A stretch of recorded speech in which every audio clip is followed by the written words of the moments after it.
चलो आगे बढ़ते हैं, वैलेंस बॉन्ड थ्योरी पे चलते हैं। बहुत इंपॉर्टेंट थ्योरी है और बहुत सिंपल तरीके से मैं आपको समझा दूंगा क्या है।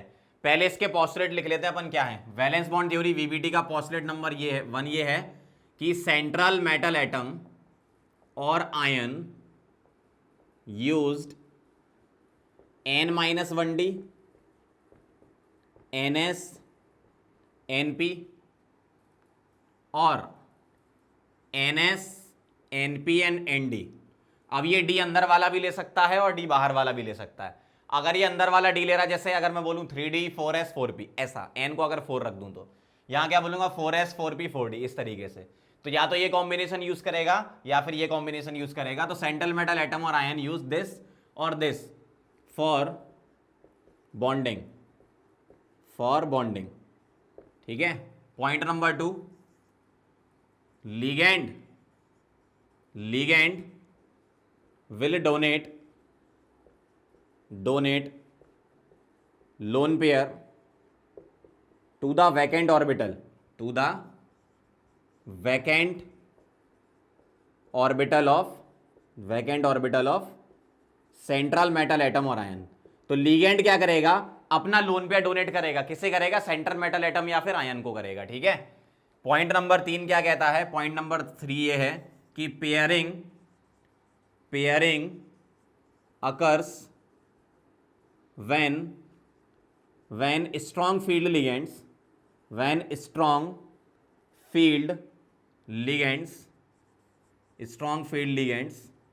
like ammonia, cyanide, CO, etc are present। ठीक है, ये 3 ध्यान रखना। तो pairing occurs when strong field ligand like ये 3 आर प्रेजेंट। ठीक है। और जो ये ऑर्बिटल है ये हाइब्रिडाइजेशन के लिए यूज करेंगे अपन। ठीक है। अगर आपके पास हाइब्रिडाइजेशन से ही हम ज्योमेट्री बताएंगे। ठीक है। अगर आपके पास जो हाइब्रिडाइजेशन है, अगर आपके पास हाइब्रिडाइजेशन और उसकी ज्योमेट्री, ये 2 चीजें हमें बतानी होती है वीवीटी में। अगर आपका हाइब्रिडाइजेशन क्या आया, इन पोस्टुलेट को लगाकर sp3 आता है तो ज्योमेट्री क्या बोलते हो, टेट्राहीड्रल। ठीक है। और इसमें p कौन सी यूज होते हैं, px py pz। अगर तुम्हारा dsp2 आता है तो स्क्वायर प्लेनर। और यहां जो d यूज होता है वो कौन सा यूज होता है, d x square minus y square. ठीक है। अगर तुम्हारा आता है sp3d तो ट्राइगोनल बाईपिरामिडल, यहां d यूज होता है dz स्क्वायर। ठीक। अगर आता है dsp3, यहां d यूज होता है dx square minus y square. ठीक है। तो ये होता है स्क्वायर पिरामिडल। ठीक है। अगर तुम्हारा आता है sp3d2, ठीक है, तो ऑक्टाहीड्रल। अगर आता है d2sp3 तो भी ऑक्टाहीड्रल। बस ये ध्यान रखना, आपको हाइब्रिडाइजेशन के अकॉर्डिंग हम ज्योमेट्री बोलेंगे।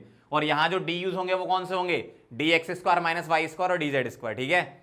तो इनमें dx square minus y square dz square, इसमें क्या होगा dx square minus y square, इसमें dz स्क्वायर, इसमें dx square minus y square. और यहां जो p है वो px py pz यूज हो रहे हैं। ठीक है। तो इसके अकॉर्डिंग हम ज्योमेट्री बताएंगे। समझ गए बात को। तो इसको नोट करो, फिर मैं आपको क्वेश्चन करके बताऊंगा। तो क्वेश्चन से आप आसानी से समझ जाओगे, एग्जाम में क्वेश्चन आएगा तो कैसे आपको अप्रोच करना है। ठीक है। इसको नोट कर लो पहले। चलो आगे बढ़ते हैं और क्वेश्चन देख लो। इसमें सारी चीजें वीवीटी से रिलेटेड क्या क्या आपसे पूछ सकते हैं और भी सारी चीजें हम कवर करेंगे, ऑक्सीडेशन नंबर, कोऑर्डिनेशन नंबर, सारी चीजें। ठीक है। तो ध्यान से देखो, सबसे पहला पॉइंट लिख रहा हूं ए। बताओ ऑक्सीडेशन नंबर क्या आएगा सेंट्रल एटम का। कैसे निकालोगे इसको, x मान लो तो x + 4 × -1 इज इक्वल टू -2। तो यहां से क्या आएगा आपका x - 4 इज इक्वल टू -2। तो x क्या आ गया +2, मतलब ऑक्सीडेशन नंबर +2 आ गई। आप निकाल सकते हो आसानी से। सेकंड पॉइंट आप बताओ कोऑर्डिनेशन नंबर क्या है। कोऑर्डिनेशन नंबर कैसे निकालोगे, लिगेंड कितने हैं 4 इंटू डेंटिसिटी, मतलब ये किस टाइप का है, यूनिडेंटेड है, मोनोडेंटेड है, डाइडेंटेड है, ट्राइडेंटेड, कैसा है ये, मोनोडेंटेड होता है। तो 4 × 1, तो कोऑर्डिनेशन नंबर क्या आ गया 4। ठीक है। Number of ligand into denticity से निकाल लिया करेंगे। थर्ड पॉइंट में आपको लिखना है इलेक्ट्रॉनिक कॉन्फ़िगरेशन। ठीक है। तो Ni का लिखो इलेक्ट्रॉनिक कॉन्फ़िगरेशन क्या आता है, Ni का आता है Ar Ar4s2 और 3d8, यही आता है क्योंकि इसका एटॉमिक नंबर क्या है 28 है। 18 ये हो गए, 2 20 और 8 28, ठीक है। ये तुमने एटम का लिख दिया। अब तुम लिखो ऑक्सीडेशन नंबर मतलब +2 मतलब आयन का। तो ऑक्सीडेशन नंबर कितना है 2+ है तो Ni2+, इस तरीके से लिखते जाएंगे अपन।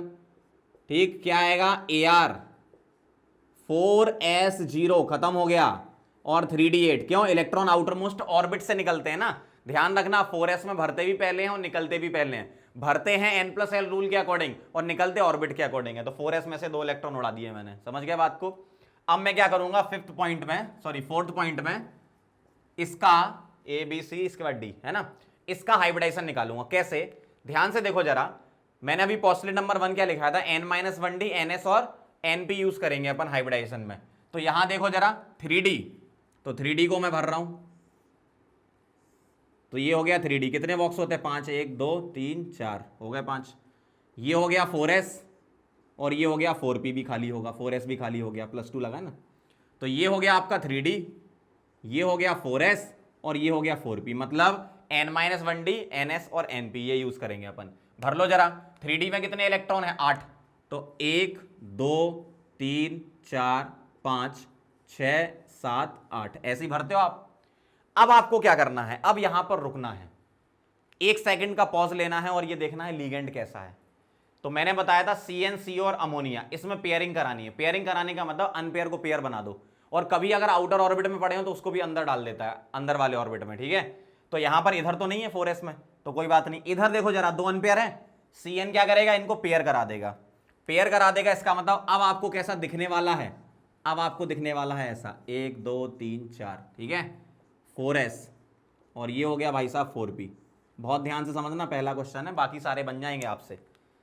तो मैंने पेयरिंग करा दी तो कैसा दिखेगा, अब आपको पेयरिंग करा दोगे तो अब आपको ऐसा दिखेगा 3d 4s 4p। अब मुझे चाहिए वैकेंट ऑर्बिटल, क्यों, लीगेंड अपना लोन पेयर वैकेंट ऑर्बिटल को देता है। अब कितने वैकेंट चाहिए वो कौन बताएगा, लीगेंड का नंबर बताएगा, कोऑर्डिनेशन नंबर से पता चलेगा। मतलब 4 चाहिए तुम्हें, 4 वैकेंट ऑर्बिटल चाहिए। तो कहां से शुरू करेंगे, लेफ्ट से राइट की तरफ चलना है आपको।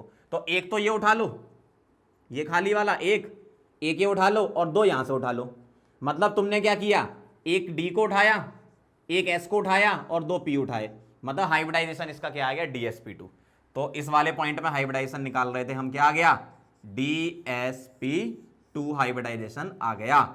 समझ गए बात को, हाइब्रिडाइजेशन ऐसे निकालना, मतलब ये जो 4 ऑर्बिटल हैं जब ये हाइब्रिड ऑर्बिटल बना लेंगे, जैसे इस तरीके से मैं एक बना के बता देता हूं आपको ऐसे, तो होगा क्या, जो साइनाइड में लोन पेयर है उसका donation in vacant hybrid orbital में हो जाएगा।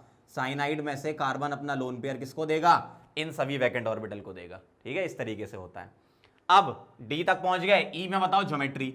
हाइब्रिडाइजेशन से ही हम ज्योमेट्री बताते हैं, पीछे टेबल बनाई थी। DsP2 का मतलब क्या हो गया, स्क्वायर प्लेनर, क्या हो गया, स्क्वायर प्लेनर, ठीक है। अब इसमें एक क्वेश्चन और पूछते हैं, inner orbital outer orbital complex.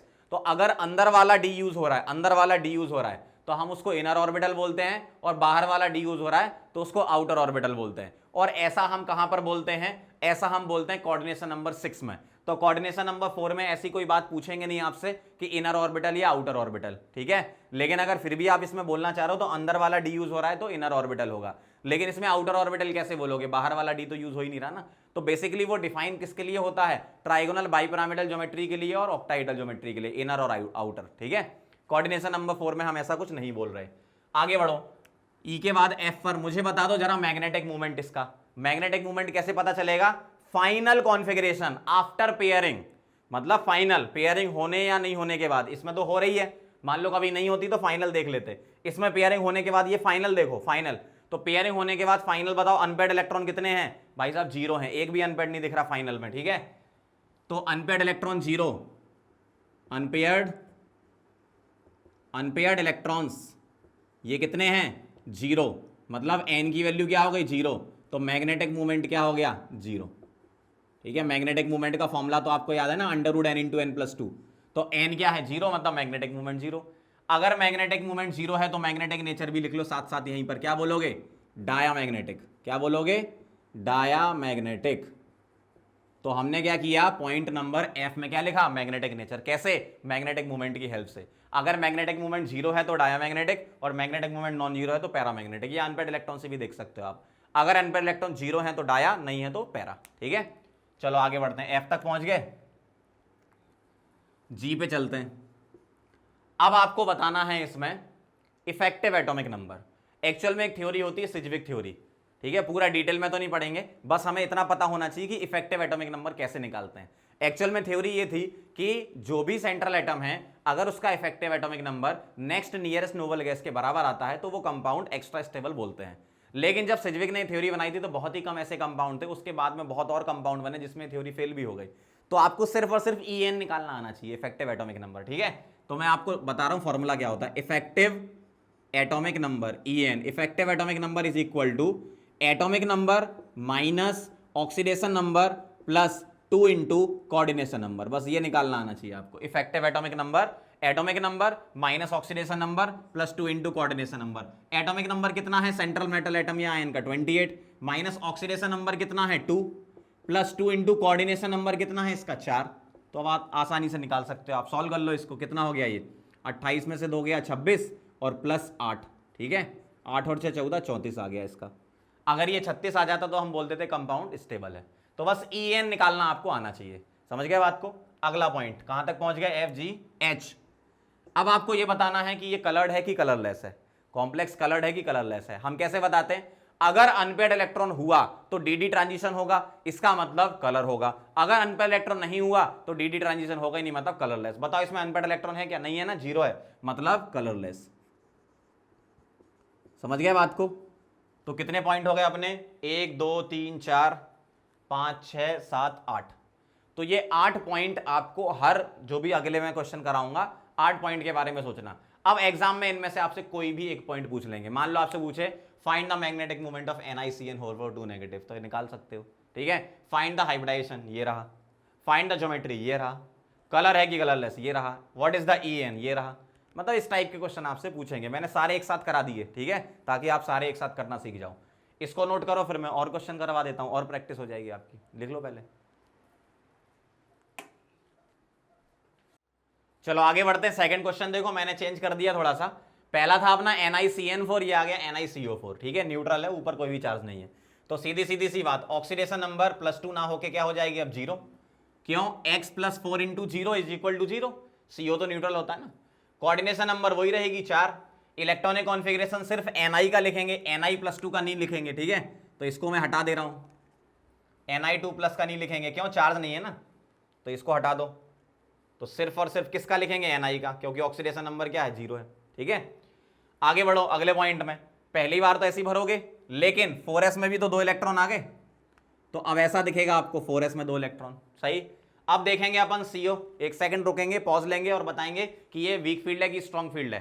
याद रखना CnCO और अमोनिया क्या होते हैं, ये स्ट्रॉन्ग फील्ड है। कुछ केसेस में ऑक्सिलेट भी होता है, वो मैं लिखवा दूंगा आगे, लेकिन मेजर पोर्शन आपको यही ध्यान रखना है, ये 3। ठीक, तो CO स्ट्रॉन्ग फील्ड है तो पेयरिंग होगी।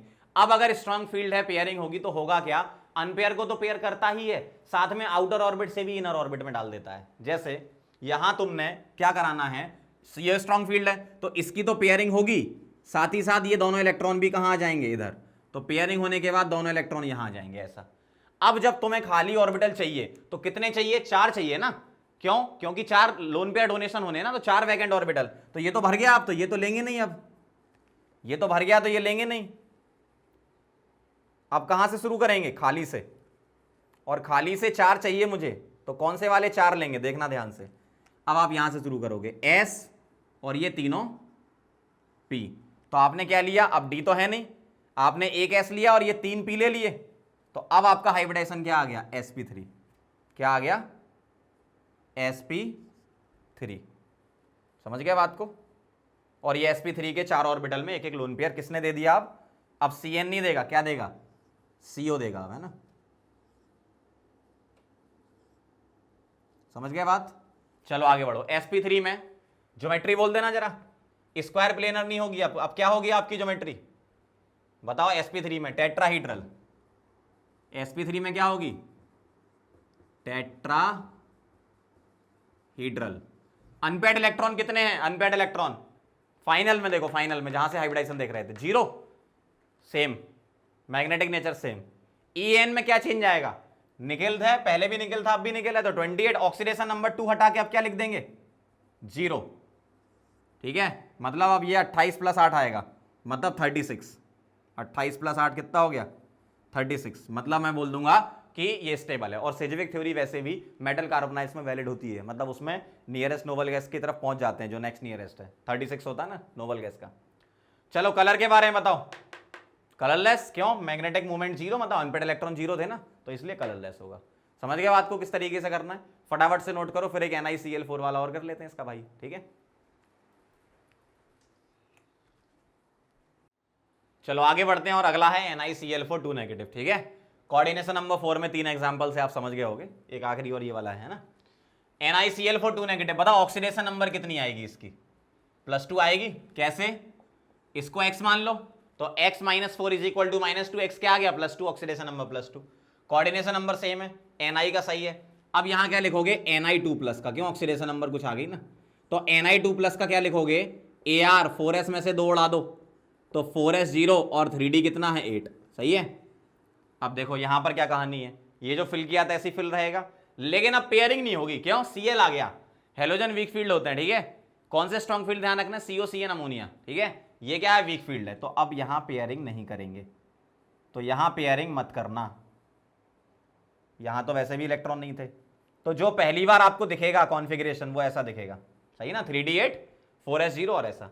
अब पेयरिंग नहीं होगी, पेयरिंग नहीं होगी मतलब ऐसा होगा, ऐसा होगा। ठीक है, पेयरिंग नहीं होगी तो ऐसा होगा। अब आपको जो खाली ऑर्बिटल चाहिए, यहां तो खाली है नहीं, तो खाली तो यहीं से लोगे, तो हाइब्रिडाइजेशन तो सीधा सीधा sp3 दिख रहा है आपको, और जो डोनेशन होगा वो CO नहीं है, अब क्या है, लिगेंड Cl है, तो 4 Cl एक एक ऑर्बिटल को अपना अपना लोन पेयर दे देंगे। ठीक है, तो sp3 आ गया, बिल्कुल सही। आगे बढ़ते हैं, टेट्राहीड्रल पता चल गया। अनपेयर इलेक्ट्रॉन अब आ गए, क्यों, 2 अनपेयर, पेयरिंग नहीं हुई ना, तो 2 अनपेयर हो गए, तो अनपेयर्ड इलेक्ट्रॉन यहां कितने लिख देंगे, 2, मतलब n कितना आ गया तुम्हारा, 2, मतलब मैग्नेटिक मूवमेंट कितना आ जाएगा, अब यहां लिखना पड़ेगा, तो मैग्नेटिक मूवमेंट का फॉर्मूला होता है √n × n+2, तो √2 × 2 + 2, 2 और 2 4 का डबल 8, तो √8 आ गया। मैग्नेटिक नेचर डायामैग्नेटिक ना होके अब क्या हो जाएगा, पैरामैग्नेटिक। सही बात है ना, अब पैरामैग्नेटिक हो गया, क्यों, कुछ अनपेयर्ड इलेक्ट्रॉन आ गए, √n × n+2 फॉर्मूला लगा दिया मैंने। ठीक, En में क्या चेंज आएगा, यहां पर ऑक्सीडेशन नंबर 0 ना हो गया, अब क्या आएगी, 2। ठीक है, तो ये कितना था, 26, और 26 और 8 34, और अब ये कलर्ड होगा, क्यों, अनपेयर्ड इलेक्ट्रॉन आ गए ना, तो अब ये कलर्ड होगा। समझ गए बात को कैसे करना है, एक दो एग्जांपल कोऑर्डिनेशन नंबर 6 के भी मैं आपको बता देता हूं, तो सही रहेगा, आप समझ जाओगे सारी चीजें, वीवीटी खत्म। ठीक है, तो बहुत आसान तरीके से वीवीटी समझा रहा हूं मैं आपको, सीधे एग्जाम में क्वेश्चन आएगा, डायरेक्ट लगा देना, हाइब्रिडाइजेशन, ज्योमेट्री, या मैग्नेटिक मूवमेंट, या कलर्ड कलरलेस, कुछ भी पूछ लेंगे आपसे। ठीक है, नोट करो, फिर कोऑर्डिनेशन नंबर 6 में चलते हैं।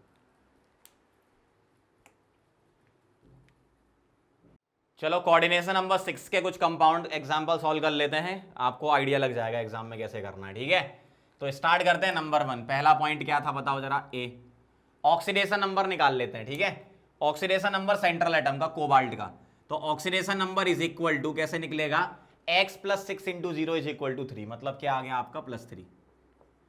सेकेंड नंबर पे बता दो कोऑर्डिनेशन नंबर क्या होगा, तो कोऑर्डिनेशन नंबर कितने लीगेंड लगे हैं, 6, और अमोनिया क्या है, मोनोडेंटेट, तो ×1 डेंटिसिटी, तो 6 आ गया। तीसरे नंबर पे मुझे क्या लिखना था, इलेक्ट्रॉनिक कॉन्फ़िगरेशन।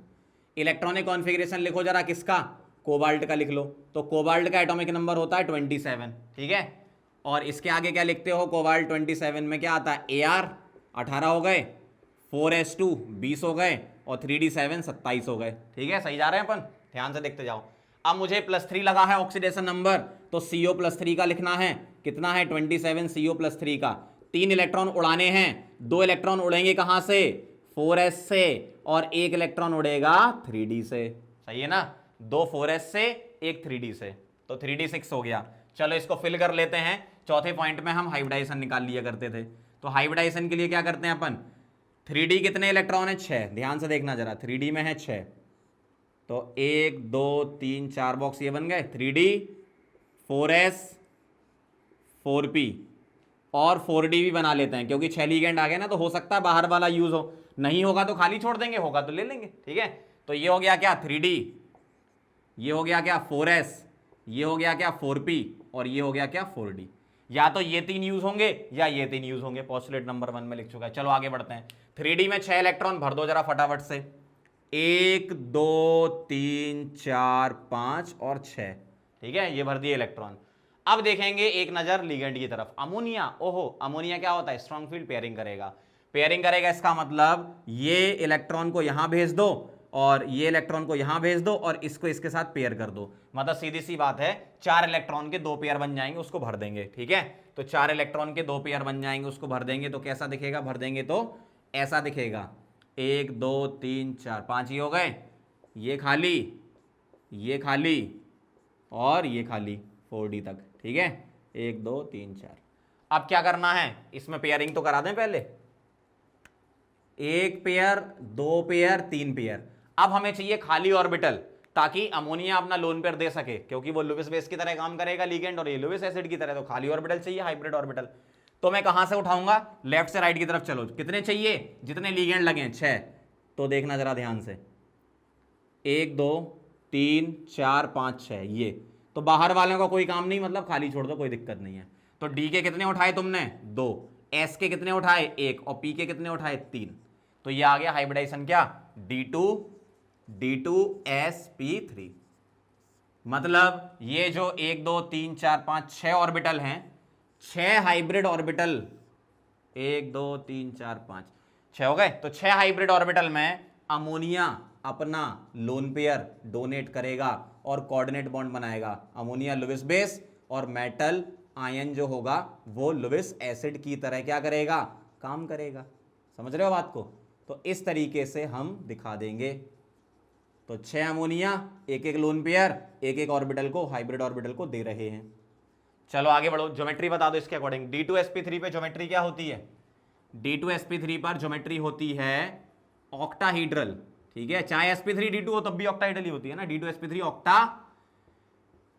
चलो F, अगला पॉइंट बताओ जरा, अनपेयर्ड इलेक्ट्रॉन कितने हैं। फाइनल देखो जहां से हाइब्रिडाइजेशन निकालते थे, कितने अनपेयर्ड हैं, एक भी नहीं है। तो अनपेयर्ड इलेक्ट्रॉन्स, अनपेयर्ड इलेक्ट्रॉन्स कितने हैं, 0 हैं। मतलब n क्या है, 0 है। मैग्नेटिक मूवमेंट क्या हो गया, 0 हो गया। मैग्नेटिक नेचर क्या हो गया भैया, डायामैग्नेटिक हो गया। समझ गया बात को। चलो आगे बढ़ते हैं। कलर्ड या कलरलेस में से बता दो जी, बताइए कलर्ड है कि कलरलेस है। अनपेयर्ड इलेक्ट्रॉन 0 मतलब कलरलेस। ठीक है, अनपेयर्ड इलेक्ट्रॉन 0 मतलब कलरलेस। इसमें एक पॉइंट ये है कि इनर ऑर्बिटल या आउटर ऑर्बिटल में से मुझे पहचानना है कौन सा कॉम्प्लेक्स है। ठीक है, तो आप देखो अगर अंदर वाला डी यूज हो रहा है तो हम उसको क्या बोलेंगे, इनर ऑर्बिटल कॉम्प्लेक्स। ठीक है, या इनर कॉम्प्लेक्स। ठीक है, इनर ऑर्बिटल या इनर कॉम्प्लेक्स। और low spin complex, inner orbital या low spin complex, low spin complex. और spin paired complex, spin paired complex. ठीक है, ये इसका नाम बोलते हैं अपन, ध्यान रखना। अगला पॉइंट है आई, इफेक्टिव एटॉमिक नंबर बता दो जरा फटाफट से, क्या होगा, En minus ON plus 2 into CN, यही होता था फॉर्मूला। तो 27 में से 3 गया 24 प्लस 12 मतलब 36। मींस ये कंपाउंड एक्स्ट्रा स्टेबल है। क्यों, effective atomic number next nearest noble gas के बराबर आ रहा है। समझ गए बात को, नोट करो, फिर एक क्वेश्चन और बताता हूं। चलो आगे बढ़ते हैं अगले क्वेश्चन पर। COF6 negative. ठीक है, चलो स्टार्ट करते हैं। ऑक्सीडेशन नंबर तो +3 आएगी, क्यों, x minus 6 is equal to -3। Coordination number भी 6 आ रही है, क्यों, फ्लोरीन क्या है, मोनोडेंटेड है। चलो सही बात। इलेक्ट्रॉनिक कॉन्फ़िगरेशन भी सही है, ये भी सही है। बस यहां क्या होगा, फ्लोरीन वीक फील्ड है तो पेयरिंग मत करा देना बस। तो ये पेयरिंग नहीं होगी, ये जो लिखा है ना, ये पेयरिंग नहीं होगी। ठीक है, तो अनपेयर्ड इलेक्ट्रॉन इसमें ऐसे ही पड़े रहेंगे। कितने हैं अनपेयर्ड इलेक्ट्रॉन, 6, सॉरी डी में कितने, 6, तो 1 2 3 4 5 6। ठीक है, अनपेयर्ड इलेक्ट्रॉन 4। अब आपने पेयरिंग नहीं कराई तो ये वाली बात तो भूल ही जाओ। कौन सी वाली, ये वाली, तो इसको मैं हटा देता हूं। पेयरिंग अगर नहीं कराई है तो ये वाली बात हमें भूलना है, तो ये हटा दिया मैंने, ठीक है। अब मुझे खाली ऑर्बिटल चाहिए, ठीक, खाली ऑर्बिटल चाहिए कहां से, लेफ्ट से राइट की तरफ हम जाएंगे, तो ये एस उठा लो, कितने 6 चाहिए ना, 1 2 3 4 5 6, ये ले लो, कहां तक, इधर तक। तो अब क्या लिया आपने, एस लिया, 3 पी लिए और बाहर वाले 2 डी लिए, तो अब आपका हाइब्रिडाइजेशन क्या हुआ, sp3 d2, ठीक है। अब आपका हाइब्रिडाइजेशन क्या हुआ, sp3 d2, यहां पर लिख देता हूं sp3 d2, और sp3 d2 ये 6 बने हुए हैं। अमोनिया की जगह क्या लगा देंगे अब अपन यहां पर, फ्लोरीन, अमोनिया की जगह क्या आ जाएगा यहां पर, फ्लोरीन आ जाएगा, ठीक है। 1 2 3 4 5 6, तो ये अपना एक एक लोन पेयर दे देगा, तो sp3 d2 आ गया। आगे बढ़ो, ऑक्टाहेड्रल ज्योमेट्री सही है, d2 sp3 और sp3 d2 दोनों में सेम होती है। चलो आगे बढ़ते हैं। अनपेड इलेक्ट्रॉन कितने हैं, यहां से देखो, जहां से हम हाइब्रिडाइजेशन निकालते हैं वहां से देखते हैं, तो यहां से देखो अनपेड कितने, 4, तो अनपेयर्ड इलेक्ट्रॉन्स हैं 4, इसका मतलब n की वैल्यू क्या है, 4, इसका मतलब मैग्नेटिक मूवमेंट क्या आएगा, यहां मैं पहले ये हटा देता हूं, यहां मैग्नेटिक मूवमेंट कैलकुलेट कर लेते हैं, ठीक है। तो मैग्नेटिक मूवमेंट आएगा √n इंटू n प्लस 2, तो 4 इंटू 4 प्लस 2 6 इंटू 4 24, तो √24, और पैरामैग्नेटिक होगा क्योंकि मैग्नेटिक मूवमेंट कुछ आ रहा है ना, इसलिए पैरामैग्नेटिक। कलर्ड होगा अब, सही है ना, अब क्या होगा, कलर्ड होगा, क्यों, अनपेड इलेक्ट्रॉन आ गए। इनर की जगह कौन सा कॉम्प्लेक्स होगा, आउटर, इनर की जगह क्या होगा, outer, outer complex. Low spin की जगह क्या होगा अब, हाई स्पिन, क्योंकि कुछ अनपेड इलेक्ट्रॉन आ रहे हो, बाहर वाला डी यूज हो रहा है। और स्पिन पेयर्ड की जगह क्या होगा, spin free complex, spin free का मतलब अनपेड इलेक्ट्रॉन मिल रहे हैं, स्पिन फ्री कॉम्प्लेक्स, सही है।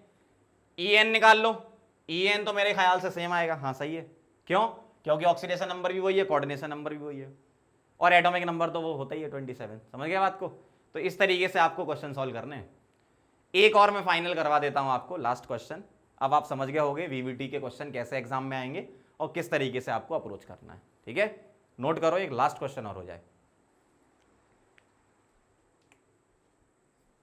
चलो आगे बढ़ते हैं, एक लास्ट क्वेश्चन और करेंगे अपन। NiNH3 पॉजिटिव, ठीक है।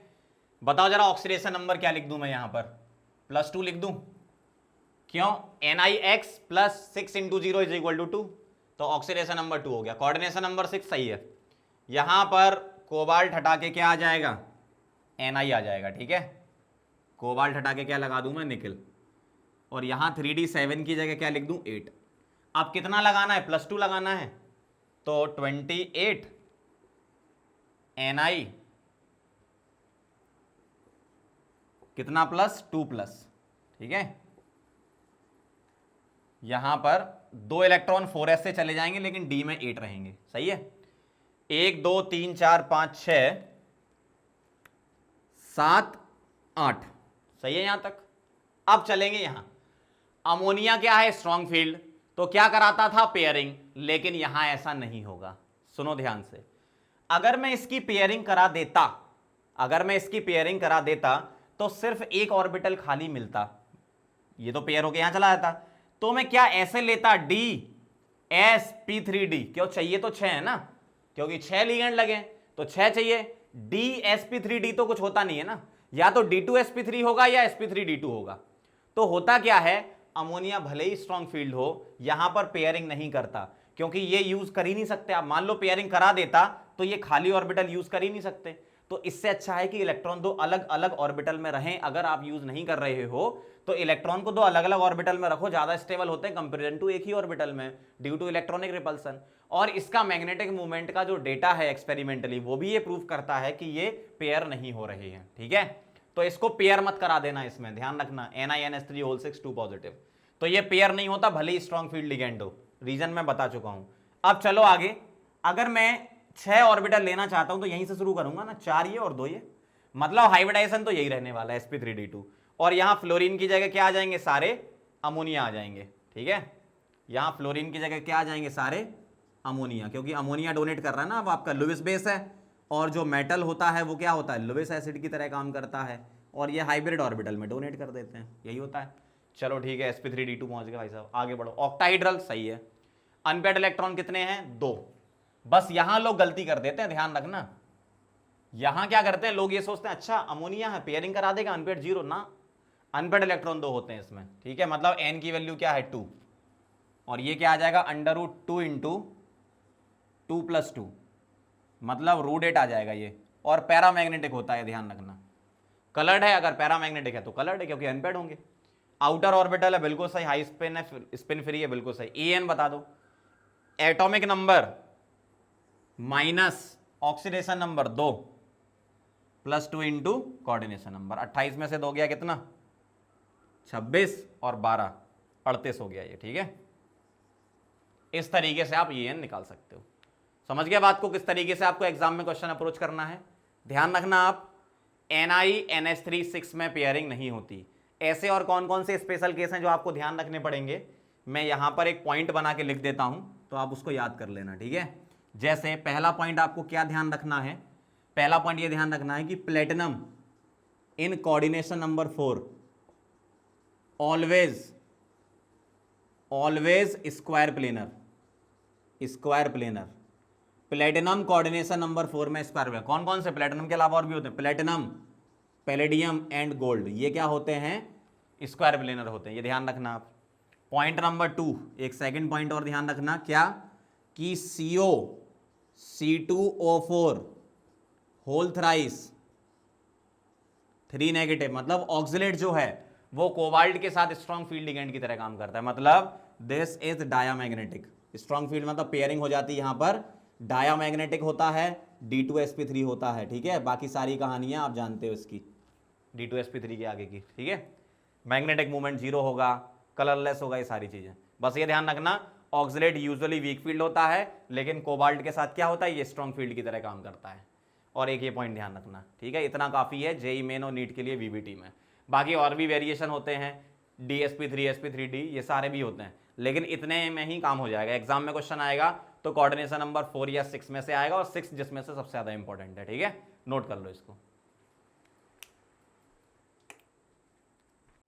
चलो तो अब आगे बढ़ते हैं और क्रिस्टल फील्ड थ्योरी के बारे में समझते हैं, CFT।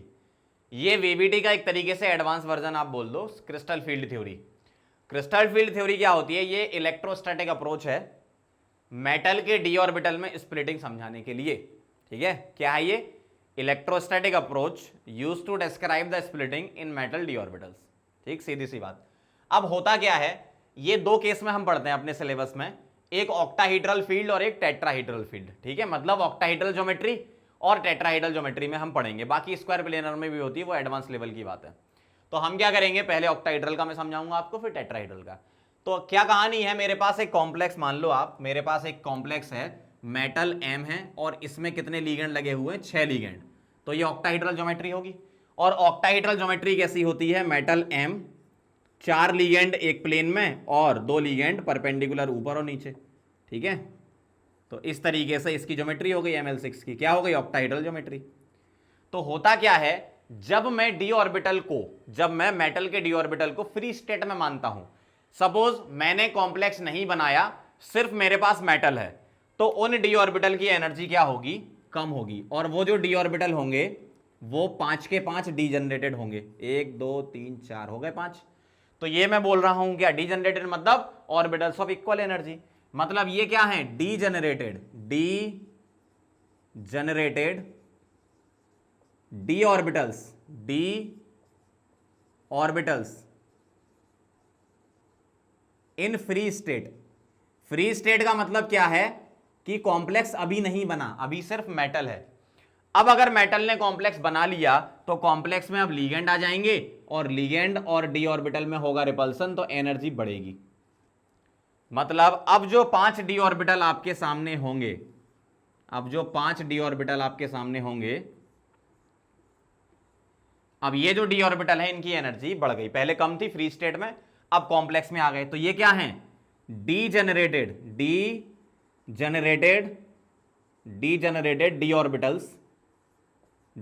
ऑर्बिटल्स इन कॉम्प्लेक्स, मतलब ये अब कहां आ गए, कॉम्प्लेक्स में आ गए।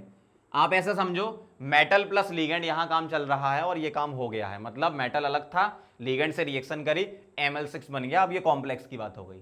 अब क्या होता है, जैसे ही कॉम्प्लेक्स बनता है इसमें होता है अब रिपल्सन। किसमें रिपल्सन होगा, मेटल के जो डी ऑर्बिटल हैं उनमें और जो लीगेंड इलेक्ट्रॉन देने आ रहा है उनमें। बताओ किसमें रिपल्सन ज्यादा होगा, मेटल के ऐसे डी ऑर्बिटल जिनके लोब एक्सिस पर होते हैं उनमें रिपल्सन ज्यादा होता है, तो एनर्जी क्या हो जाती है, बढ़ जाती है। और मेटल के ऐसे डी ऑर्बिटल जिनके लोब एक्सिस के बीच में होते हैं उनमें रिपल्सन कम होता है, तो एनर्जी कम हो जाती है। अब कौन से वाले एक्सिस पर होते हैं और कौन से वाले एक्सिस के बीच में होते हैं, 5 डी ऑर्बिटल हैं, dxy, dyz, dzx। इन तीन का एक अलग सेट होगा, क्यों, इनके लोब एक्सिस के बीच में होंगे। dx square minus y square और dz स्क्वायर ये एक्सिस पर होते हैं इनके लोब, तो इनका एक अलग सेट बन जाएगा। तो मेरे पास दो सेट हैं, एक T2G सेट बोलते हैं, एक EG सेट बोलते हैं। T2G का मतलब ट्रिपली डीजेनरेटेड और EG का मतलब डबली डीजेनरेटेड। तो इन दोनों की एनर्जी अलग अलग होगी। तो देखना ध्यान से, मैंने जो बात बोली वो मैं यहां लिख रहा हूं। अब होगा क्या, अब होगा स्प्लिटिंग, मतलब अब एनर्जी अलग अलग हो जाएगी।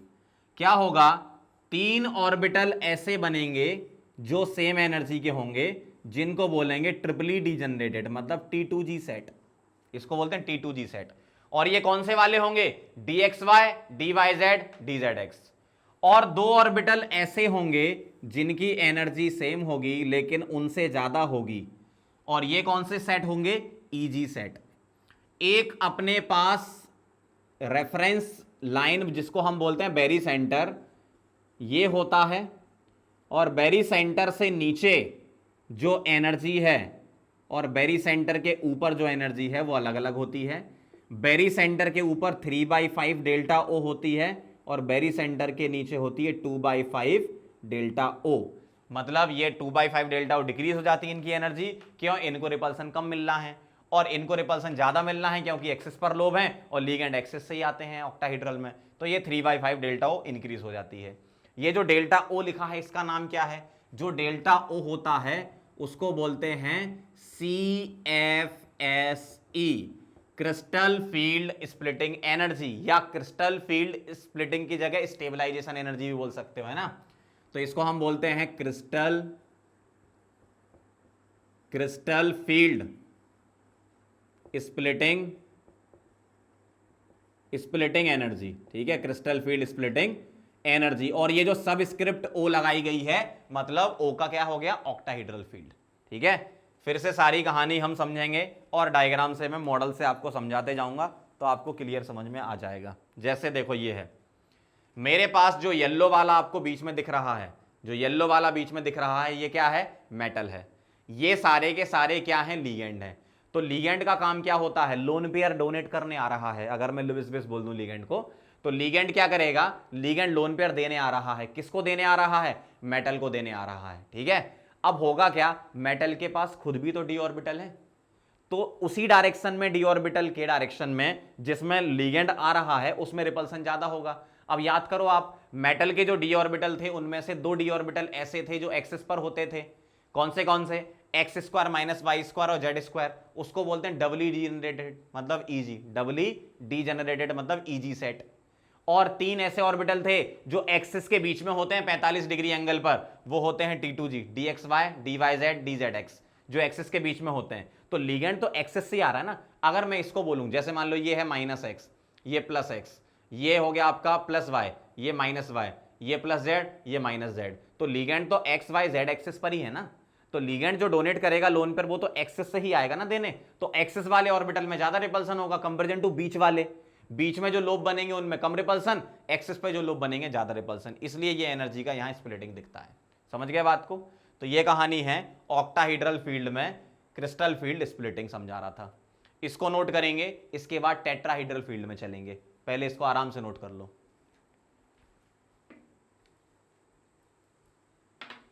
चलो तो अब आगे बढ़ते हैं और दूसरा समझ लेते हैं, टेट्राहेड्रल फील्ड। एक्चुअल में टेट्राहेड्रल फील्ड में Ml4 लिगेंड अगर मैंने ले लिया, 4 लिगेंड ले लिए मेटल के साथ, तो Ml4 कॉम्प्लेक्स बनेगा। इस तरीके से होता है। तो होता क्या है, ये सारी कहानी सेम है, फ्री स्टेट में एनर्जी कम और फिर कॉम्प्लेक्स में ज्यादा। अब स्प्लिटिंग में यहां चेंज आएगा। क्यों आएगा? अब जो ऑर्बिटल, ऐसे ऑर्बिटल जिनके लोब एक्सिस के बीच में थे, उनमें ज्यादा रिपल्सन होगा। इसका मतलब उनकी एनर्जी बढ़ जाएगी, मतलब अब 3 ऊपर बनेंगे। और ये हो गया आपका T2 सेट, ठीक है। ये वाला क्या हो गया, T2 सेट। और 2 हो जाएंगे नीचे, क्योंकि एक्सिस के पर जो आते थे, एक्सिस पर जो आते थे, उसकी एनर्जी कम होगी कंपेरिजन टू एक्सिस के बीच में। अभी समझाता हूं आपको, क्या पहले बना दूं। तो ये हो गया आपका ई सेट। आप यहां जी लगाओ या नहीं लगाओ, वैसे टेट्राहेड्रल को ऑक्टाहेड्रल से डिस्टिंग्विश करने के लिए यहां T2 सेट और यहां ई सेट लिख देते हैं। आप T2G EG लिख सकते, कोई दिक्कत नहीं। ये जो एनर्जी अब 3/5 की जगह ये ऊपर वाली हो जाएगी 2/5 और डेल्टा O की जगह हो जाएगा डेल्टा T, ठीक है। यहां हो जाएगा ये 3/5 और डेल्टा O की जगह क्या हो जाएगा, डेल्टा T, और ये हो जाएगा डेल्टा T, मतलब crystal field splitting energy for tetrahedral geometry. अब मैं आपको समझाता हूं ऐसा क्या हो गया, ये क्यों पलट गई कहानी। देखो मेरे पास टेट्राहेड्रल ज्योमेट्री ये है, ठीक है, ये टेट्राहेड्रल ज्योमेट्री है। अब होगा क्या, ये बीच में है वो मेटल है और ये 4 लीगेंड लगे हैं।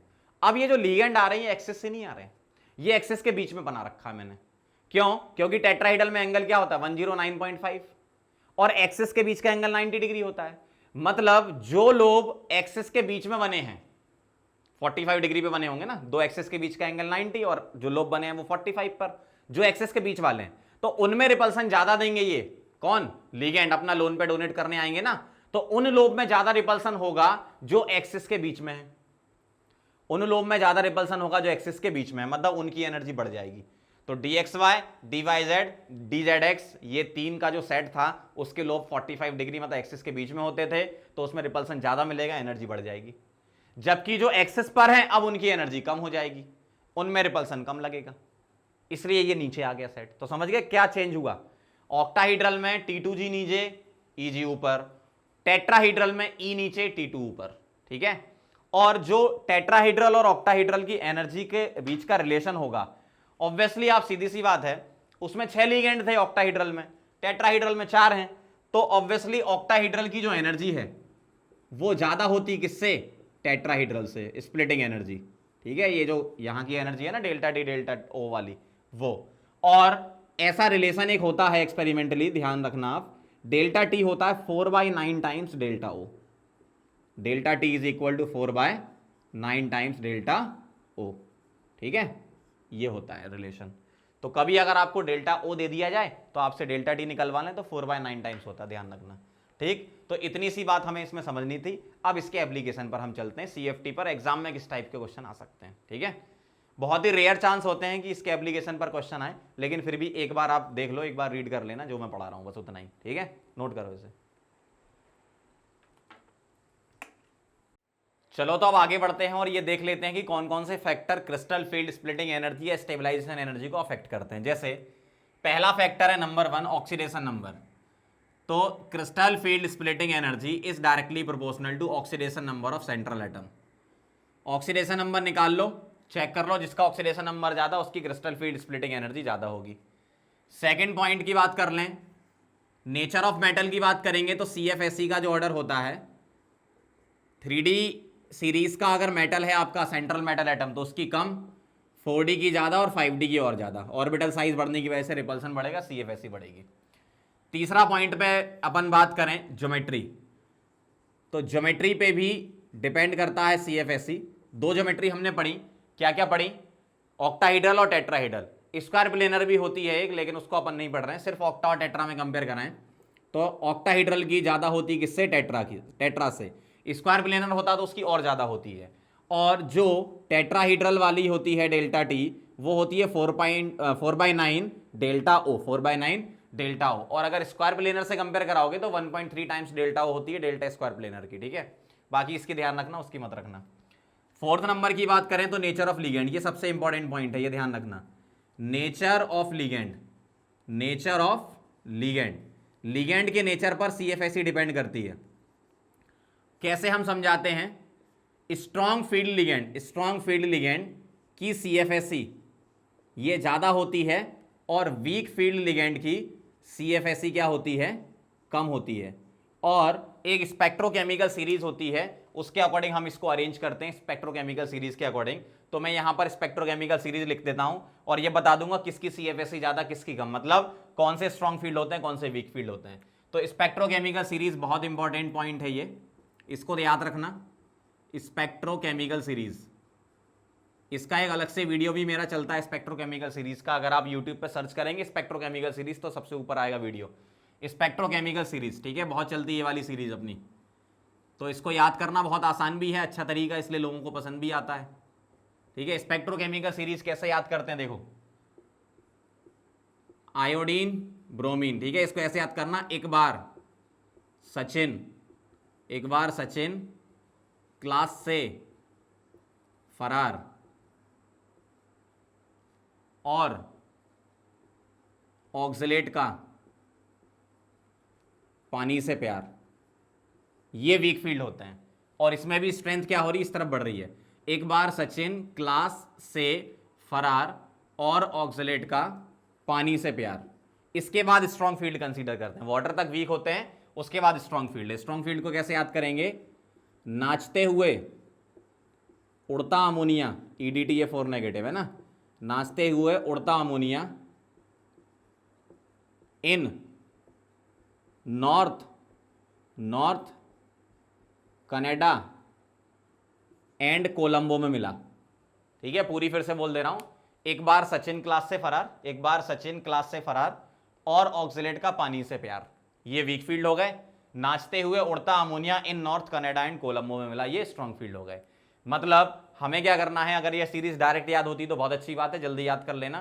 तो इससे हम पहचान लेंगे कौन सा स्ट्रॉन्ग फील्ड है और कौन सा वीक फील्ड है, ठीक है। बाकी आप इलेक्ट्रॉन या एटम डोनर से भी पहचान सकते हो। हेलोजन डोनर वाले पीछे की तरफ आ रहे हैं, ऑक्सीजन डोनर वाले बीच में आ रहे हैं, नाइट्रोजन डोनर वाले उसके आगे आ रहे हैं और कार्बन डोनर वाले और आगे आ रहे हैं। अगर आप डोनर वाइज याद रखना चाहते हो तो कार्बन डोनर की ज़्यादा होती है, फिर उसके बाद किसकी होती है, नाइट्रोजन डोनर की, फिर ऑक्सीजन डोनर की, ठीक, फिर ऑक्सीजन डोनर की, और फिर किसकी आती है, हेलोजन डोनर की, ठीक। ये CFSE का ऑर्डर, ये भी आप याद रख सकते हो क्योंकि सीरीज में भी यही सब आ रहा है।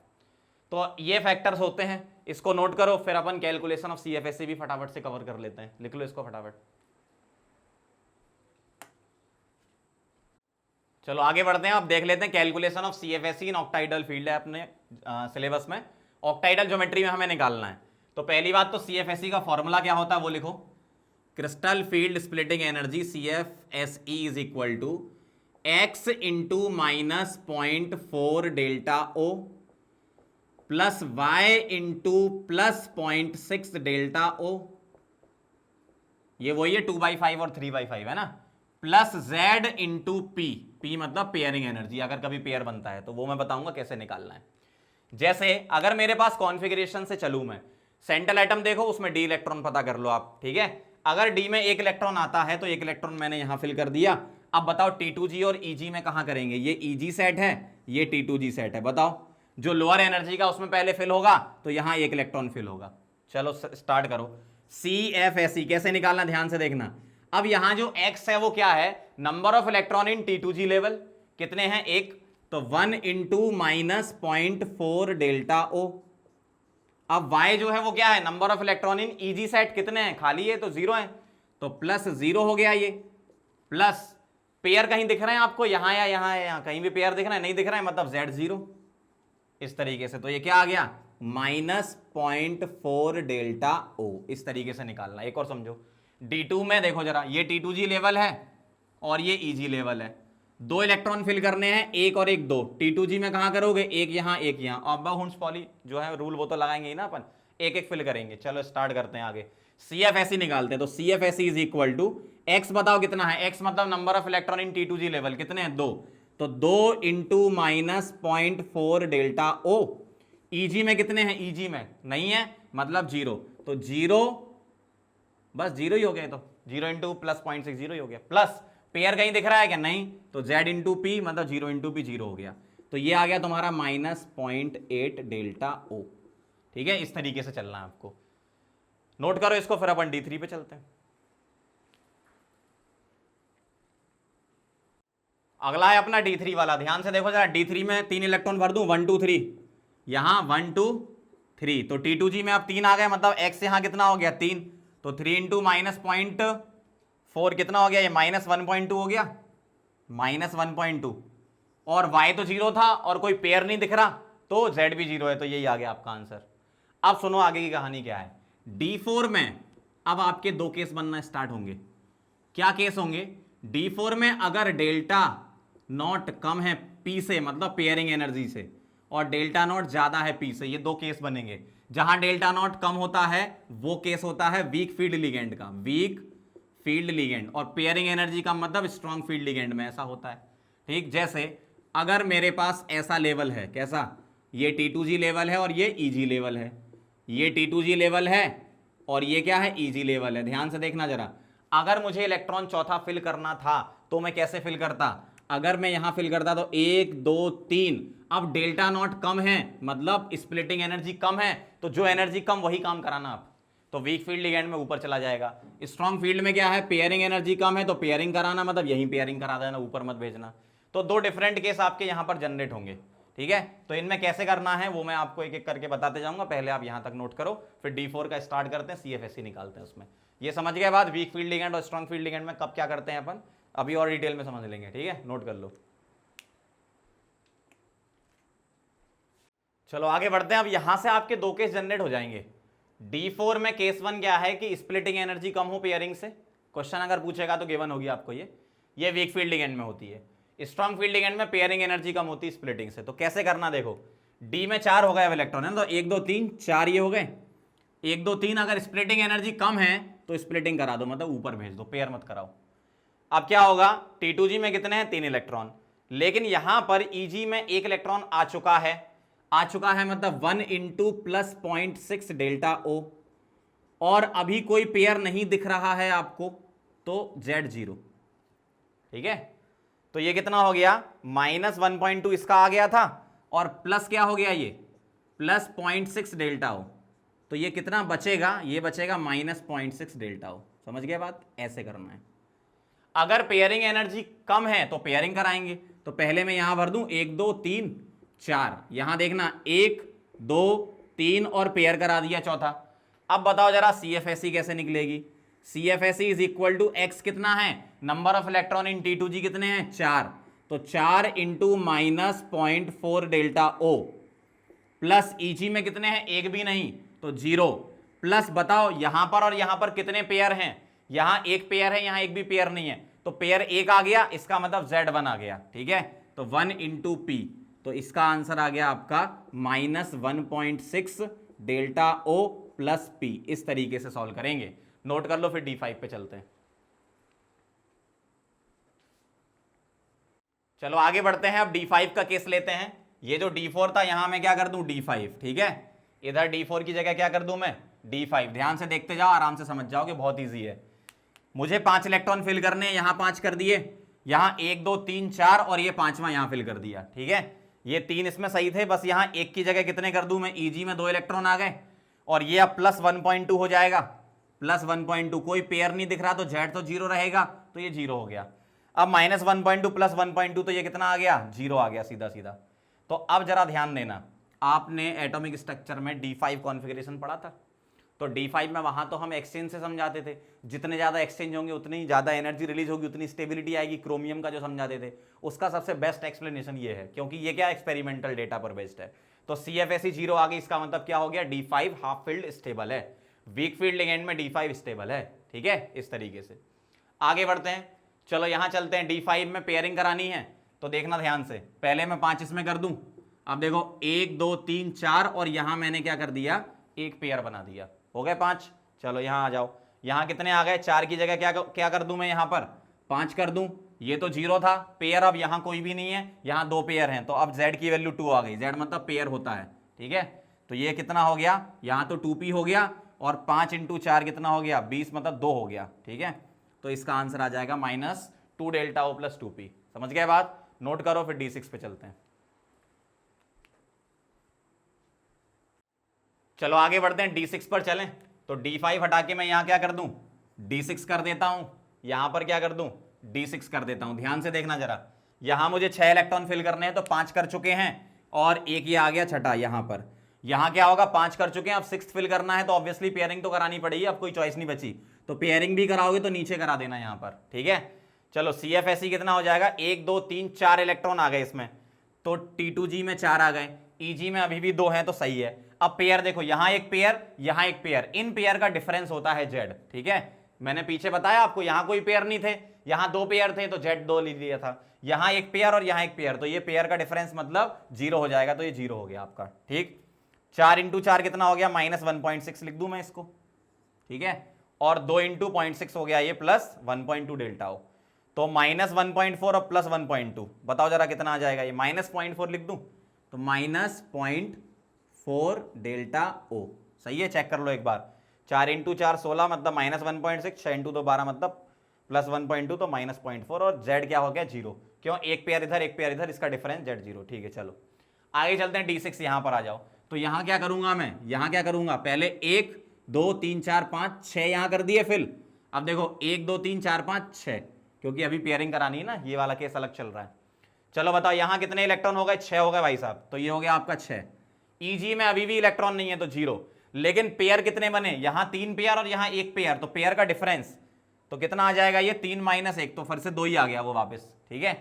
तो ये हो गया 6 इंटू 4 कितना 24, तो -2.4, और प्लस 2 पेयर थे तो 2p, समझ गए, बहुत आसान है, समझते जाओ एक बार और नोट करो, फिर D7 पे चलते हैं। चलो आगे बढ़ते हैं, D7 का केस ले लेते हैं। 6 हटा के क्या लिख दूं मैं यहां पर, 7, यहां 6 हटा के क्या लिख दूं, 7, ठीक है। ध्यान से देखना जरा, इलेक्ट्रॉन फिल कर ले, पहले 6 तक पहुंच गए थे, 7वां इधर, इधर अपन ने 6 यहां फिल कर दिए थे, 7वां ये हो गया, ठीक है। अब यहां कितने इलेक्ट्रॉन आ गए, 2 और 2 4 1 5, तो ये क्या कर दूं मैं, 5 कर दूं यहां पे, और EG में कितने 2 ही हैं। अब पेयर कितने, यहां 2 पेयर हैं, यहां 2 पेयर हैं, तो फिर से वो डिफरेंस 0 आ गया, चलो ठीक है। 5 इंटू 4 कितना हो गया, 20, मतलब ये 2 हो गया, ठीक है, तो ये -2 हो गया, ठीक है, और ये हो गया आपका प्लस 1.2, तो ये आ जाएगा -0.8, -0.8, समझ गए बात। यहां देखो D7 में 1 2 3 4 5 6 तक पहुंच गए थे, 7, अब यहां 6 तो पूरा भर गया ना, तो 7वां यहां भेजना ही पड़ेगा आपको, चॉइस नहीं बची। अब देखो जरा, इसमें कितने 6 इलेक्ट्रॉन, सही है। अब यहां पर 1 इलेक्ट्रॉन आ गया, तो अब मैं यहां क्या करूंगा, 1 इलेक्ट्रॉन आ गया ना, तो +1 इंटू प्लस 0.6 डेल्टा ओ कर दूंगा, प्लस 0.6 डेल्टा ओ कर दूंगा। अब बताओ पेयर कितने हैं, इधर कितने पेयर 3, इधर कितने पेयर 2, पेयर का डिफरेंस कितना 1, तो Z1 हो गया, तो 1 इंटू पी, ठीक। तो ये यहां से 2 हटा दो तो ये तो 1 हो गया, और ये कितना हो गया 6 इंटू 4 24, तो -2.4 सही है, और प्लस इसको भी तो लिख लो, प्लस 0.6 डेल्टा ओ, और प्लस 1 इंटू पी क्या आ गया पी, सही जा रहे हैं, और -2.4 और प्लस 0.6 कितना बचेगा, -1.8 बचेगा, -1.8 delta O plus P, check कर लो जरा एक बार, सही किया मैंने, सही है, -1.8 डेल्टा ओ प्लस पी, ठीक। नोट कर लो, फिर D8 पे चलते हैं। चलो आगे बढ़ते हैं, D8 पे चलें, तो मैं 7 को 8 बना देता हूं यहां पर, ठीक है, तो ये हो गया आपका क्या 8, यहां D8 पे आ जाओ, ठीक है। अब फिल करो जरा, तो यहां क्या करूंगा, 1 इलेक्ट्रॉन और बढ़ा दूंगा, ये 8 हो गया, यहां पर 1 इलेक्ट्रॉन और बढ़ाना है तो ये हो गया 8, ठीक है। तो ये कितने हो गए, इसमें 6 हो गए, और इसमें 2 हैं तो 2 इंटू ये हो गया, और पेयर बता दो, यहां 3 पेयर यहां 3 पेयर, तो ये तो 0 हो गया, तो 6 इंटू 4 कितना हो गया, -2.4 हो गया, और ये हो गया आपका -1.2, तो ये हो जाएगा -1.2 डेल्टा हो, -1.2 डेल्टा हो, ठीक है। इधर आ जाओ, यहां क्या करोगे D8 में, देखना 1 2 3 4 5 7 पहुंच गए थे, 8 ये हो गया, और यहां पर 8 ये हो गया। अच्छा, ये तो बहुत खतरनाक सा काम हो गया, चाहे तुम वीक फील्ड लिगेंड में आ जाओ, चाहे स्ट्रॉन्ग फील्ड में आ जाओ, अरेंजमेंट सेम हो गया। देखो इसको देखो गौर से और इसको देखो, तो D8 में अरेंजमेंट सेम हो गया, तो यहां कहानी क्या है, 6 ये सही था, यहां 1 की जगह 2 इलेक्ट्रॉन आ गए, और पेयर क्या हो गया 3 इधर 3 इधर, तो डिफरेंस क्या हो गया पेयर का 0, तो P तो हट गया, ठीक। और यहां क्या हो गया +1.2 हो जाएगा, 6 का डबल 12, तो ये बचेगा -1.2 डेल्टा हो। गौर से देखना जरा एक बार, इसको देखो और इसको देखो, सेम आ गया ना, मतलब D1 D2 D3 का सेम था, D8 D9 और D10 का भी सेम ही आएगा। देखो अगर मैं D9 भरूंगा तो उसको यहां भरूंगा और इसमें भी यहां भरूंगा, और D10 भरूंगा तो उसको यहां भरूंगा, मतलब D8 D9 D10 का भी सेम ही आएगा। एक बार कर लेते हैं, पहले आप ये नोट करो फिर D9 का बताता हूं।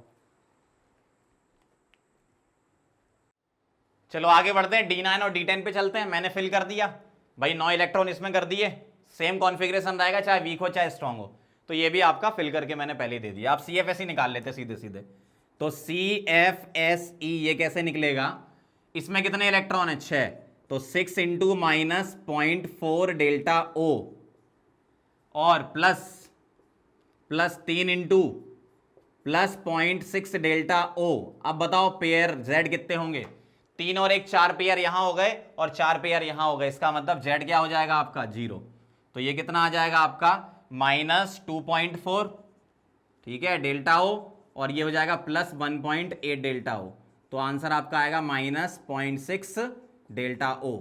जबकि यहां देखेंगे यहां क्या आएगी CFSE आपकी, ये आएगी आपकी 6 इंटू -0.4 डेल्टा O और plus 4 into plus 0.6 delta O, ठीक है, और प्लस यहां कितने पेयर, 3 और 2 5 पेयर, यहां 5 पेयर, तो डिफरेंस क्या हो गया आपका, डिफरेंस क्या हो गया आपका 0, ठीक है, तो ये हो गया आपका -2.4 डेल्टा O और ये प्लस 2.4 डेल्टा O, मतलब ये क्या हो जाएगा 0, मतलब D10 वाला फुली स्टेबल है। ठीक, तो D5 और D10 कॉन्फ़िगरेशन फुली स्टेबल होता है। D5 का हाफ फील्ड जो था अपना वीक फील्ड लिगेंड वाला, और ये कोई भी हो, वीक हो या स्ट्रांग हो, ये होता है 0, ठीक है, मतलब स्टेबल होता है। तो हमने CFSE सभी के लिए निकाल ली D1 से लेकर D10 तक। अब हम बात करेंगे, एक बहुत ही इंपॉर्टेंट क्वेश्चन आया था जॉन टेलर डिस्टॉर्शन का, ठीक है, क्या होता है इसके बारे में हम समझेंगे। फटाफट से इसको नोट करो, फिर एक बार क्वेश्चन आ चुका है तो उसको पढ़ना जरूरी है, तो वो भी बता देता हूं, बहुत आसान सा है, नोट कर लो पहले से। चलो तो अब स्टार्ट करते हैं। जॉन टेलर डिस्टॉर्शन क्या होता है, ये JTD बोलते हैं इसको। एक्चुअल में क्या होता है कि मॉलिक्यूल अपनी एनर्जी को कम या स्टेबिलिटी को बढ़ाने के लिए ज्योमेट्रिकल डिस्टॉर्शन करता है, तो उसी को हम बोलते हैं जॉन टेलर डिस्टॉर्शन। अब बहुत ज़्यादा डिटेल में तो अपने सिलेबस में नहीं है, लेकिन आपको पहचानना आना चाहिए कि किस में जॉन टेलर डिस्टॉर्शन होगा और किस में नहीं होगा। अच्छा, जॉन टेलर डिस्टॉर्शन से क्या हो जाता है, ऑक्टाहेड्रल ज्योमेट्री आपने देखी होगी। ऑक्टाहेड्रल ज्योमेट्री में क्या होता है, इस तरीके से होती ज्योमेट्री ऑक्टाहेड्रल, मेटल और 4 लिगेंड एक प्लेन में होते हैं और एक ऊपर और एक नीचे, ऐसे ही होता है। तो होता क्या है, जब भी जॉन टेलर डिस्टॉर्शन होता है तो या तो एक्सियल की बॉन्ड लेंथ या इक्वेटोरियल की बॉन्ड लेंथ, मैं एक्सियल इनको बोल रहा हूं और इक्वेटोरियल इनको बोल रहा हूं, दोनों में से कोई ज्यादा या कम हो सकता है। मतलब एक्सियल बड़ी हो सकती है, इक्वेटोरियल छोटी हो सकती है, या फिर इक्वेटोरियल बड़ी हो सकती है और एक्सियल छोटी हो सकती है, मतलब दोनों ही चीजें हो सकती हैं। एक्सियल बड़ी भी हो सकती है, छोटी भी हो सकती है, और इक्वेटोरियल बड़ी भी हो सकती है, छोटी भी हो सकती है। कब, जब JTD लगेगा तब, ठीक है। और वो क्यों करता है, स्टेबिलिटी के लिए ऐसा करता है कोई भी कंपाउंड, ठीक है, कोई भी कॉम्प्लेक्स।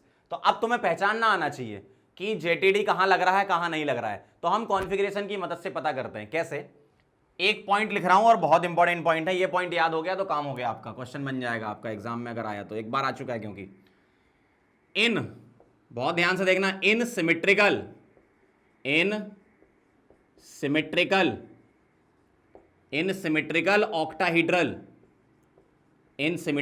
ऑक्टाहीड्रल फील्ड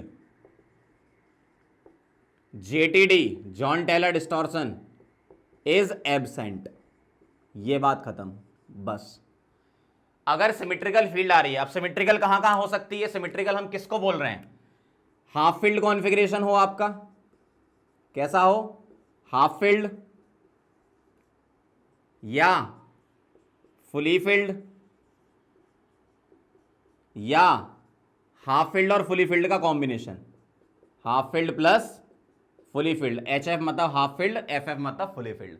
तो इनका अगर कॉम्बिनेशन भी हुआ तो भी आप बोल दोगे JTD ऑब्जर्व नहीं हो रहा है, ठीक है। जैसे अब कॉन्फ़िगरेशन से चलते हैं। अगर मैं आपसे बोलूं D1, तो D1 आप कैसे भरते हो, T2G लेवल होता है एक आपका ऑक्टाहेड्रल में, याद करो, और एक EG लेवल होता है। तो अगर मैं D1 भरूंगा तो यहां भर दूंगा, ठीक। क्या ये सिमेट्रिकल है, नहीं है, इसका मतलब इसमें JTD होगा, ठीक है। तो यहां मैं टिक करते जा रहा हूं, किस में होगा, D1 में होगा। D2 में बता दो जरा, D2 में क्या करोगे, एक इलेक्ट्रॉन और भरोगे तो इसमें भी होगा, भाई सिमेट्रिकल थोड़ी आएगा, यहां एक भर दोगे बस। D3 में बता दो क्या होगा, D3 जैसे ही भरोगे तो हाफ फील्ड हो गया ये नीचे, 1 2 3 हाफ फील्ड हो गया, इसका मतलब इसमें जेटीडी नहीं लगेगा। अब D4 में चलो, अब D4 में चलोगे तो दो चॉइस हैं, या पेयर करो या ऊपर भेजो। अगर आप पेयर करते हो तब भी सिमिट्री नहीं आ रही है, और ऊपर भेजते हो तब भी सिमिट्री नहीं आ रही है, इसका मतलब D4 में जेटीडी होगा, ठीक है, सिमिट्रिकल में नहीं होता है। चलो भाई D5 में आ जाओ। D5 में अगर मैं बात करूं D5, तो D5 में क्या होगा, 1 2 3, अगर तुम ऊपर भेजते हो 4 5, मतलब वीक फील्ड लिगेंड के केस में ऐसा करते हो तो D5 क्या बन जाएगा, सिमिट्रिकल, और सिमिट्रिकल में ऑब्जर्व नहीं होता, मतलब D5 का वीक फील्ड लिगेंड में नहीं होता है, लेकिन D5 के स्ट्रॉन्ग फील्ड लिगेंड में हो जाएगा। क्यों, 1 2 3 4 5 यहीं भरोगे, ऊपर नहीं भेजोगे, है ना, तो इसमें हो जाएगा। आगे बढ़ो, D6 में चलें।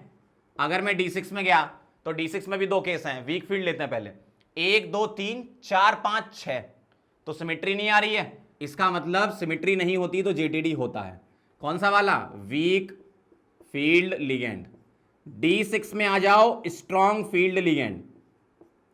अगर स्ट्रॉन्ग फील्ड कर दिया तो 1 2 3 4 5 6 यहीं पेयर कर दिया तो फुली फील्ड हो गया ये वाला, इसका मतलब इसमें ऑब्जर्व नहीं होगा क्योंकि सिमेट्रिकल है। इस तरीके से पता करते हैं। D7 में 1 2 3, अगर ऊपर भेजते 4 5 6 7 तब भी सिमेट्री नहीं आ रही है, और सिमेट्री नहीं आती तो जेटीडी होता है, चाहे इसमें वीक फील्ड हो या स्ट्रॉन्ग फील्ड हो। स्ट्रॉन्ग होता तो कैसे, 1 2 3 4 5 6 और 7, ठीक है। D7 चाहे वीक हो चाहे स्ट्रॉन्ग हो, दोनों में होगा। D8 में बता दो, D8 में सिमेट्री आ जाती है भाई। D8 D9 D10 तो लीगेंड इंडिपेंडेंट होते हैं ना, कोई सा भी लीगेंड हो, पीछे पड़ा अपन ने CFA निकालते टाइम। तो D8 में ये फुली फील्ड हो जाएगा और ये ऊपर हाफ फील्ड हो जाएगा, मतलब सिमेट्रिकल हो जाएगा, तो जॉइंट टेलर डिस्टॉर्शन ऑब्जर्व नहीं होगा, ठीक, चाहे वीक फील्ड चाहे स्ट्रॉन्ग फील्ड। D9 में होगा, यस होगा, क्योंकि सिमेट्रिकल नहीं होगा, ऊपर एक इलेक्ट्रॉन भर जाएगा, और D10 में नहीं होगा। तो अब इसमें से आप, ये तो मैंने सब समझा दिया आपको, इसमें से वो निकाल लो जो आपको, या तो टिक वाले निकाल लो या क्रॉस वाले। तो एक काम करते हैं, कहां कहां जॉन टेलर डिस्टॉर्शन नहीं होगा वो ज्यादा याद रखना ज्यादा आसान है। इन कॉन्फ़िगरेशन में जेटीडी नहीं होगा, मतलब ध्यान से देखो जरा, D3, ठीक है, D5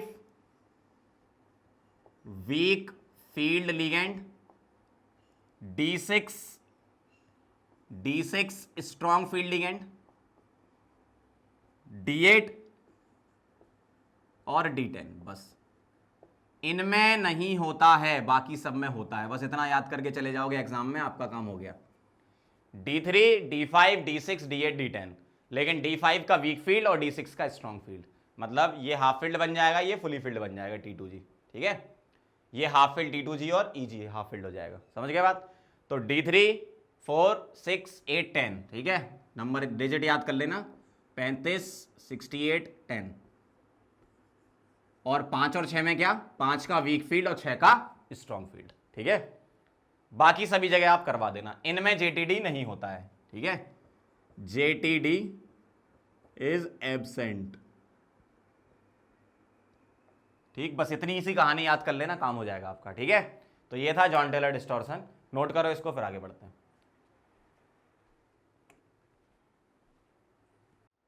तो चलो कुछ CFSE के क्वेश्चन कर लो, क्रिस्टल फील्ड स्प्लिटिंग एनर्जी से रिलेटेड और CFT से रिलेटेड, ठीक है, ध्यान से देखना। पहला क्वेश्चन कह रहे correct order of wavelength of absorption in visible region, ठीक है। आपको ये 3 कॉम्प्लेक्स दे रखे हैं। पहली बात, कॉम्प्लेक्स में सेंट्रल एटम सेम है, ठीक, ऑक्सीडेशन नंबर भी सेम है, तो लिगेंड आपको अलग अलग दिख रहे हैं। तो लिगेंड के अकॉर्डिंग आप मुझे बताओ CFSE का ऑर्डर क्या आएगा। CFSE स्ट्रॉन्ग फील्ड लिगेंड की ज्यादा होती है, वीक फील्ड की कम। स्पेक्ट्रोकेमिकल सीरीज अब याद होनी चाहिए आपको। देखो याद करो, एक बार सचिन क्लास से फरार और ऑक्सीलेट का पानी से प्यार, मतलब वाटर आ गया, नाचते हुए मतलब अमोनिया आ गया, नाचते हुए NCS होता है, हाँ, नाचते हुए उड़ता ammonia NH3 in north Canada and Colombo में मिला, ठीक है, मतलब वाटर पीछे, फिर अमोनिया, फिर NO2, मतलब CFSE का ऑर्डर आएगा 1, फिर 2 और फिर 3, और E is equal to HC/λ होता है, मतलब एनर्जी के इन्वर्सली प्रोपोर्शनल होगा, है ना। तो लैम्डा एब्जॉर्ब्ड जो आ गया वो आ गया 1 2 और 3, एनर्जी और वेवलेंथ अपोजिट है एक दूसरे के, ठीक, सिंपल सा है बिल्कुल। आगे बढ़ो, अगला क्वेश्चन है जॉन टेलर इफेक्ट, जेटीडी जो था ना वो JTE बोलते हैं। जॉन टेलर डिस्टॉर्शन या effect is not observe in high spin complex of, मैंने बताया था कहां कहां पर होता है, अभी अपन ने पीछे याद किया कहां कहां पर होता है, याद करो सिमेट्रिकल में होता है, सिमेट्रिकल में जेटीडी नहीं होता, सॉरी सिमेट्रिकल में नहीं होता है, हाफ फील्ड हो फुली फील्ड हो या हाफ और फुल का कॉम्बिनेशन हो, तो कहां कहां नहीं होता है, कहां कहां जॉन टेलर डिस्टॉर्शन नहीं होता है, D3 D5 weak field, D6 strong field, D8 और D10 चेक कर लो, इसमें से कोई दिख रहा है ऐसा, बिल्कुल दिख रहा है D8, तो यही पूछा था आपसे कि not observe in, D3 D5 half filled वाला weak field ligand, D6 strong field ligand, D8 और D10 इनमें नहीं होता।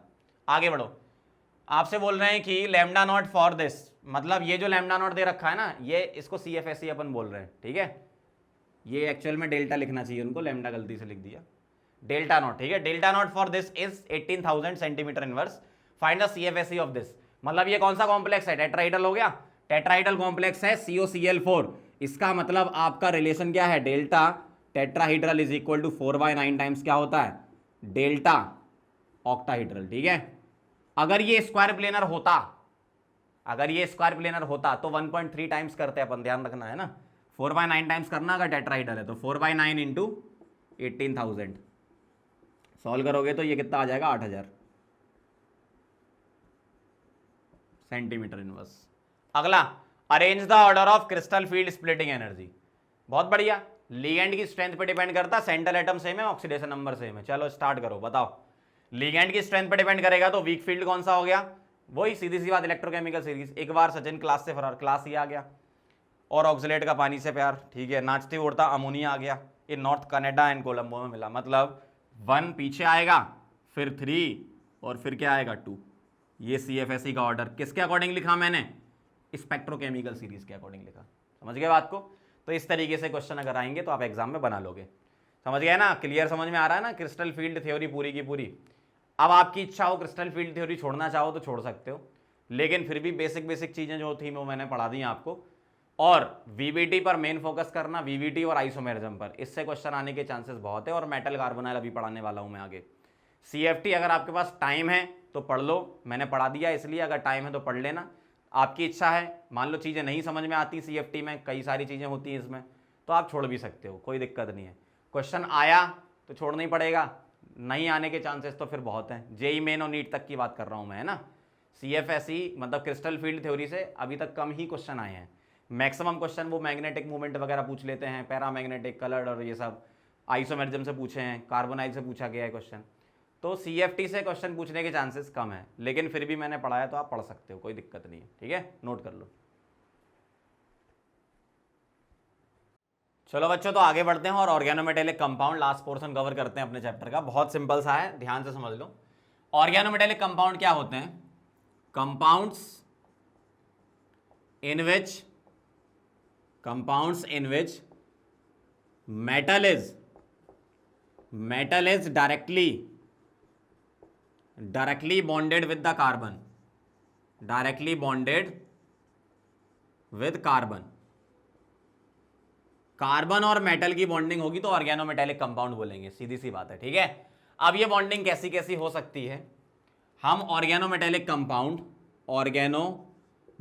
कंपाउंड को दो टाइप से क्लासीफाई कर सकते हैं।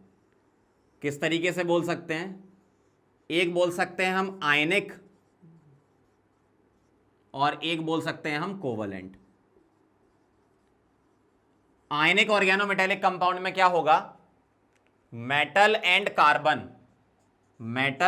कार्बन के बीच में कौन सा बॉन्ड होगा, आयनिक बॉन्ड होगा।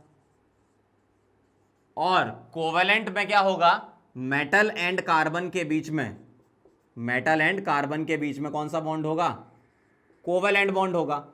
अब ये कोवेलेंट बॉन्ड कैसे कैसे हो सकता है, इसके बारे में कि जो बॉन्ड हो वो कैसा हो, तीन टाइप से हम बॉन्ड बोल सकते हैं। सिग्मा बॉन्डेड ऑर्गेनोमेटेलिक इसमें हो सकते हैं, कोवेलेंट में कौन से सिग्मा बॉन्डेड, दूसरा हो सकता है पाई बॉन्डेड, और तीसरा होता है सिग्मा एंड पाई बोथ। तीसरा वाला बहुत ज्यादा इंपॉर्टेंट है क्योंकि ये मेटल कार्बोनाइल्स में होता है, ठीक है। तो ऑर्गेनोमेटेलिक कंपाउंड की अगर मैं बात करूं तो दो टाइप के होंगे, आयनिक कोवेलेंट में तीन होंगे, sigma bonded, pi bonded, both sigma and pi, ठीक है। अब मैं बता रहा हूं आपको इसके एग्जांपल्स आपको ध्यान रखने, डायरेक्ट एग्जाम में आ सकते हैं। जैसे नंबर 1 स्टार्ट करते हैं अपन, आयनिक नंबर 1 क्या है? Ionic organometallic compound. Ionic bond वाले याद करो, आपने बहुत सारे पहले से देख रखे हैं, ऑर्गेनिक में बहुत सारे आए थे। जैसे एग्जाम्पल के तौर पे लिखूं R माइनस Li प्लस, याद करो CH3 C triple bond C minus Na plus, ठीक है। इस टाइप के बहुत सारे आए थे आपके सामने ऑर्गेनोमेटेलिक कंपाउंड, ठीक है। तो मेटल और कार्बन के बीच में क्या हो? आयनिक बॉन्ड हो, तो वो क्या होते हैं? आयनिक ऑर्गेनोमेटेलिक। सेकंड नंबर पे देखो कोवेलेंट, कोवेलेंट ऑर्गेनोमेटेलिक कंपाउंड। इसमें मैं आपको बता रहा हूं सबसे पहले नंबर 1 इसमें सिग्मा बॉन्डेड के एग्जाम्पल। सिग्मा बॉन्डेड के अगर एग्जाम्पल की बात करें तो ग्रेगनार्ड रिएजेंट का नाम सुना है आपने? ये कोवेलेंट ऑर्गेनोमेटेलिक कंपाउंड होता है, लेकिन इसमें पोलैरिटी बहुत ज़्यादा होती है, ठीक है। इसमें आयनिक नेचर बहुत ज़्यादा होता है इसका, ये भी ध्यान रखना। और याद करो टेट्रा मिथाइल टिन, टिन के साथ 4 मिथाइल जोड़ दो तो टिन के और कार्बन के बीच में बॉन्डिंग है। और याद दिलाऊं आपको 3 सेंटर 2 इलेक्ट्रॉन बनाना बॉन्ड में बताया था मैंने आपको, Al2Me6, ठीक है, इस टाइप के। तो ये क्या होते हैं? Sigma bonded organometallic compound. Second number पर आता है पाई बॉन्डेड। पाई बॉन्डेड में क्या होते हैं देखो, पाई बॉन्डेड में नंबर 1 फेरोसिन। फेरोसिन क्या है? पाई बॉन्डेड ऑर्गेनोमेटेलिक कंपाउंड। ऐसा होता है ये FeC5H5 होल ट्वाइस। और ये जो C5H5 होता है वो होता है साइक्लोपेंटाडाइनाइल एनायन, ऐसा होता है ये इस तरीके से नेगेटिव और ऐसा। इसका रेजोनेटिंग स्ट्रक्चर भी बनते हैं, टोटल 5 बनेंगे इसके। तो हाइब्रिड बना के अपन यहां दिखाते हैं कैसे, देखो जो डोनेशन हो रहा है वो कुछ इस तरीके से दिखाते हैं। 5 लगे हुए हैं ना ये, तो नेगेटिव चार्ज बीच में ऐसा बना देते हैं। क्यों? क्योंकि ये क्या कर रहा है? रेजोनेंस में है। और Fe को ये क्या कर रहा है? इलेक्ट्रॉन दे रहा है। कौन से इलेक्ट्रॉन? पाई इलेक्ट्रॉन दे रहा है, ठीक है। इस तरीके से दिखाते हैं। अब यहां एक वर्ड यूज करते हैं हेप्टिसिटी। यहां एक वर्ड यूज करते हैं क्या? हेप्टिसिटी। अब ये हेप्टिसिटी क्या होता है? हेप्टिसिटी होता है number of carbon in ring, number of carbon in ring, इसको बोलते हैं अपन हेप्टिसिटी। जैसे इस रिंग की हेप्टिसिटी कितनी बोलोगे? 5 बोलोगे। तो कभी कभी यहां पर फॉर्मूले में वो ऐसा भी लिख देते हैं, FeC5H5 के पहले ऐसा लगा देते हैं ईटा5। ईटा5 का मतलब क्या हो गया? हेप्टिसिटी 5। एक बार फिर से बना देता हूं मैं, ठीक है। ईटा का मतलब क्या होता है? हेप्टिसिटी। हेप्टिसिटी मतलब number of carbon in ring, ठीक। तो पूरा अगर फॉर्मूला हेप्टिसिटी के साथ लिखोगे तो Fe ईटा5 C5H5 होल ट्वाइस, ऐसा लिखा रहता है। और ऑक्सीडेशन नंबर बता दो Fe की कितनी होगी? ऊपर एक माइनस है, नीचे एक माइनस है, तो x - 2 इज इक्वल टू 0। तो ऑक्सीडेशन नंबर ऑफ Fe क्या होगी? यहां पर ऑक्सीडेशन नंबर ऑफ Fe जो होगी वो होगी +2, ठीक है। समझ गए बात को, सारी कहानी। और इसका अगर आपको IUPAC नेम लिखना है तो क्या लिखोगे? IUPAC नेम ऐसा आएगा, बिस साइक्लोपेंटाडाइनाइल आयरन सेकंड, ठीक है। मैं इसका IUPAC नेम भी लिख देता हूं, बिस साइक्लो पेंटा डाई इनाइल, ठीक है, और आयरन, और ब्रैकेट में क्या आएगा? Oxidation number 2। समझ गया? हेप्टिसिटी, IUPAC नेम, ऑक्सीडेशन नंबर वगैरह सारा। इसके अलावा और भी कंपाउंड है, पहले ये नोट करो, फिर मैं बाकी और बताता हूं।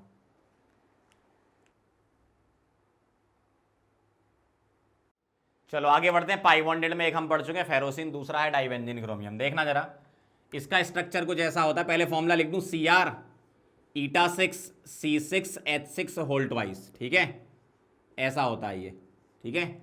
अब ध्यान से देखना जरा, 2 बेंजीन लगा दो, ठीक। बेंजीन में तो पाई इलेक्ट्रॉन डीलोकलाइज होते हैं, तो पाई इलेक्ट्रॉन इसको दे रहे हैं और इधर से पाई इलेक्ट्रॉन को दिलवा दो, ठीक है। तो एक बेंजीन यहां लगा दो। अगर मैं इसका IUPAC नेम लिखूं तो क्या लिखूंगा? बिस बेंजीन, बिस बेंजीन क्रोमियम 0, ठीक है। क्यों? ऑक्सीडेशन नंबर क्या आएगी? ऑक्सीडेशन नंबर 0 आएगी, किसकी? Cr की, क्योंकि बेंजीन तो न्यूट्रल है ना। तो एक ये ध्यान रखना, एक फेरोसिन ध्यान रखना, एक और है जीजेस सॉल्ट, वो भी ध्यान रखना। 3rd नंबर पे यहां लिख देता हूं मैं, जीजेस सॉल्ट। जीज सॉल्ट क्या होता है देखो, के PtCl3 और इथिलीन C2H4 डॉट XH2O, ठीक है, हाइड्रेटेड फॉर्म होता है ये। हम इतने का स्ट्रक्चर बनाएंगे, के PtCl3 C2H4, कैसा दिखेगा, स्क्वायर प्लेनर होता है ये, PtCl Cl Cl और CH2 डबल बॉन्ड CH2 और ये पाई इलेक्ट्रॉन का डोनेशन, बाहर K प्लस और इधर माइनस, और अगर आपको दिखाना हो तो डॉट XH2 दिखा सकते हो ऐसे, ठीक है। तो ये हो गया आपका जीसस सॉल्ट। यहां पर हेप्टिसिटी कितनी बोलोगे, 2 बोलोगे। जैसे अगर मान लो लीनियर चेन की बात करें तो जो पाई बॉन्ड है वो इन दोनों के बीच बना है ना, तो यहां ईटा 2 भी लिख सकते हो, चलेगा, कोई दिक्कत नहीं है, ठीक है। तो ये हो गया पाई बॉन्डेड। आगे बढ़ते हैं थर्ड नंबर पर, मेटल कार्बोनाइल्स पे चलते हैं, मतलब sigma and pi both, sigma and pi both bonded. ये इंपॉर्टेंट है अपने लिए, ठीक है, क्योंकि ये साफ साफ एनसीईआरटी में दिया हुआ है, sigma and pi both bonded, जिसमें अपन पढ़ेंगे क्या, metal carbonyls, metal carbonyls. Usually metal carbonyls क्या होते हैं, स्टेबल कंपाउंड होते हैं, क्योंकि इफेक्टिव एटॉमिक नंबर इसमें सेटिस्फाई होता है 36, फिजिक्स थ्योरी लग जाती है इसमें, है ना। तो स्टेबल कंपाउंड्स होते हैं मेटल कार्बोनाइल। कुछ मेटल कार्बोनाइल के एग्जांपल याद करना है, NiCO4, FeCO5, ठीक है, CrCO6, ठीक, इनके स्ट्रक्चर भी बना लो। ये होता है क्या, टेट्राहीड्रल, कैसा, NiCO FeCO5 होता है ट्राइगोनल बाइपिरामिडल, ऐसा CO 3 एक प्लेन में और एक ऊपर और एक नीचे, ठीक है, इस तरीके से। CrCO6 का क्या होता है, ऑक्टाहीड्रल, इस तरीके से, CO, ठीक है, ऐसा ऐसा ऐसा ऐसा, एक ऊपर और एक नीचे, ठीक है। तो ये क्या है, टेट्राहीड्रल, ये ट्राइगोनल बाइपिरामिडल, और ये क्या है, ऑक्टाहीड्रल। इसके हाइब्रिडाइजेशन तो आपको पता ही होंगे, इसका sp3, इसका dsp3 और इसका sp3d2, ठीक है। लिख देता हूं यहां पर, इसका होता है sp3, इसका dsp3, इसमें d आपसे पूछ लेंगे कौन सा, तो dz², ध्यान रखना, और इसमें sp3d2, मतलब d2sp3 बोल दो, क्योंकि ये इनर कॉम्प्लेक्स बनाएगा ना, d2sp3, और d कौन सा आएगा, x² - y² और dz², क्योंकि CO जो है वो स्ट्रॉन्ग फील्ड लिगेंड है ना, ठीक है। तो ये कहानी हो गई आपकी, नोट करो, फिर आगे बढ़ते हैं। चलो तो आगे बढ़ते हैं, और अगला स्ट्रक्चर है Mn2CO10 का। ध्यान से देखो कैसे बनाएंगे। एक्चुअल में Mn का हाइब्रिडाइजेशन d2sp3 और ऑक्टाहीड्रल होता है, तो किस तरीके से बना रहा हो, ध्यान से देखो, Mn, ठीक है, इधर एक CO लगा दिया, इधर एक CO लगा दिया, इधर एक CO लगा दिया, इधर एक CO लगा दिया, एक इधर एक इधर, ठीक है। तो ये ऑक्टाहीड्रल ज्योमेट्री जैसी बन गई, CO और CO, ठीक है। तो Mn बॉन्ड होता है, सीधे सीधा क्वेश्चन पूछ सकते हैं आपसे कि इस कंपाउंड में Mn बॉन्ड है क्या, तो आप बोलोगे यस है। कोई भी ब्रिज CO बॉन्ड यहां पर नहीं है, ठीक है, सारे के सारे ये टर्मिनल पे लगे हुए हैं, एक तरीके से ऐसा बोल सकते हैं हम।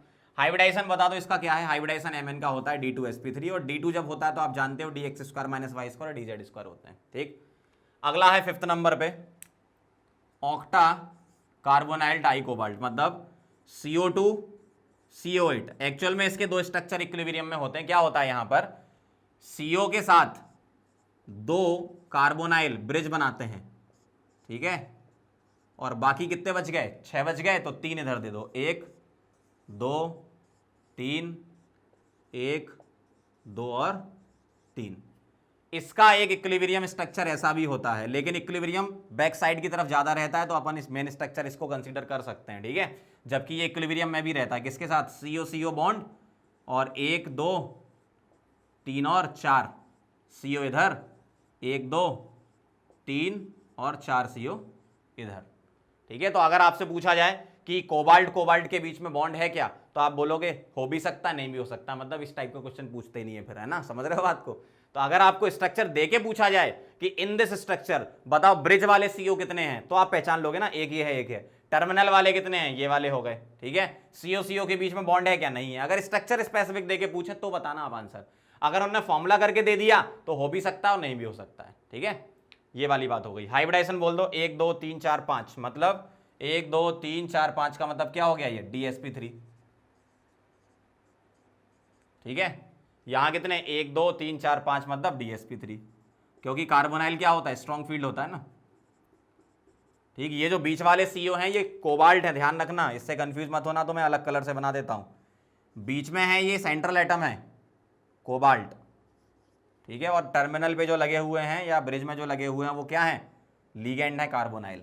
ठीक है, ऐसे बना देता हूं मैं, समझ गए बात को। तो इतने स्ट्रक्चर आपको ध्यान रखने। अब मेन बात आती है, मेन कहानी यहां आती है बॉन्डिंग की, कि आपको बताना है मेटल कार्बोनाइल में बॉन्डिंग किस तरीके से होती है। ठीक है, तो बहुत ध्यान से देखना। स्टार्ट करते हैं अपन bonding in metal carbonyls. Bonding in metal carbonyls, बहुत ही इंपॉर्टेंट पोर्शन है ये। ठीक है, मेटल कार्बोनाइल्स में बॉन्डिंग हमें समझनी है कैसे होती है। आपने बोला कि मेटल कार्बोनाइल में सिग्मा पाई दोनों होते हैं, अपन ने इसी में तो एग्जांपल लिखे, तो कैसे सिग्मा और कैसे पाई बनता होगा, पहले मैं आपको स्ट्रक्चर से समझाता हूं क्या होता है। मेरे पास एक मेटल है, मेटल के पास कुछ इलेक्ट्रॉन पड़े हुए हैं, ये डी ऑर्बिटल है, मैं उसको एक लोब से बता रहा हूं ताकि मैं आपको समझा पाऊं बॉन्डिंग कैसे हो रही है। और कुछ डी क्या है, उसमें इलेक्ट्रॉन है, ये खाली ले लो। ठीक है, ये खाली है, ये खाली डी है, और इसको मैंने भरा हुआ डी ले लिया।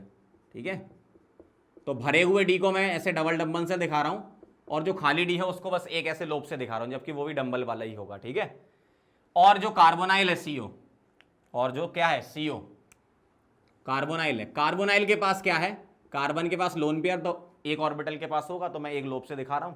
ठीक है, और कार्बोनाइल क्या होता है, इसके पास एंटी बॉन्डिंग पाई स्टार खाली होते हैं। ठीक है, तो ये क्या है, पाई स्टार, मतलब एंटी बॉन्डिंग वैकेंट ऑर्बिटल्स हैं।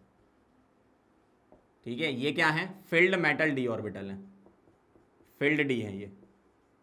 ठीक है, और ये खाली डी है डी, और ये क्या है, भरा हुआ है इसका लोन पेयर। ठीक है, अब इसमें बॉन्डिंग कैसे होती है, थोड़ा अलग कलर यूज कर लें तो आपको थोड़ा क्लियर समझ में आ जाएगा, ध्यान से देखना। होता क्या है, ये जो कार्बोनाइल कार्बन है ये अपना लोन पेयर देता है मेटल के वैकेंट ऑर्बिटल को।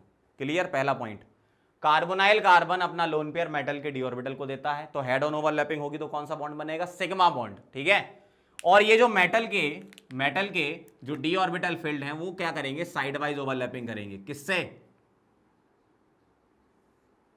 एंटी बॉन्डिंग पाई स्टार से।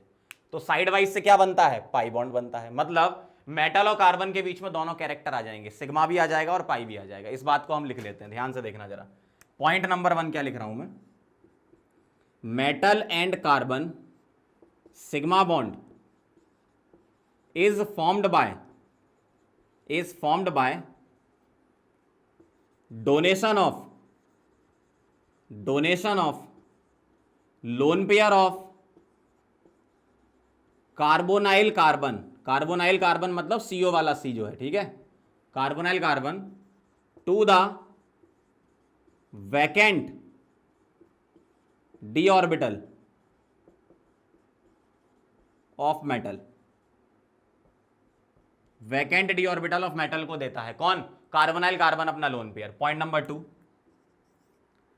मेटल एंड कार्बन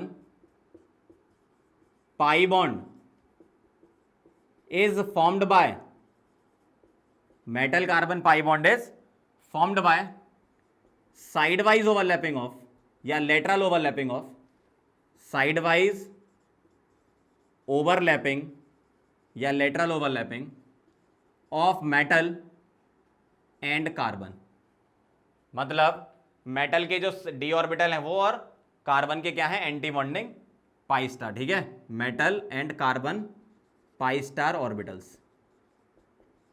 ठीक है, तो metal carbon pi bond is formed by side wise overlapping of metal के कौन से, फील्ड डी एंड कार्बन, मतलब पाई स्टार ऑर्बिटल उसके साइड वाइज करेंगे। तीसरा पॉइंट लिखेंगे, इस टाइप की बॉन्डिंग का नाम क्या है, this bonding is known as synergic bonding and effect is called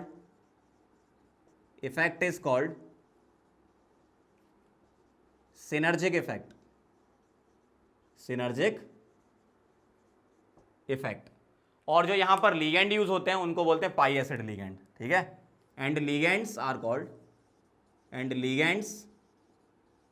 called pi acid ligand. Pi acid ligands. Pi acid ligand जैसे यहां तो मेटल कार्बोनाइल है तो CO है। इसके अलावा और कौन कौन से होते हैं? CN minus, PR3, PF3 ETC इस टाइप के।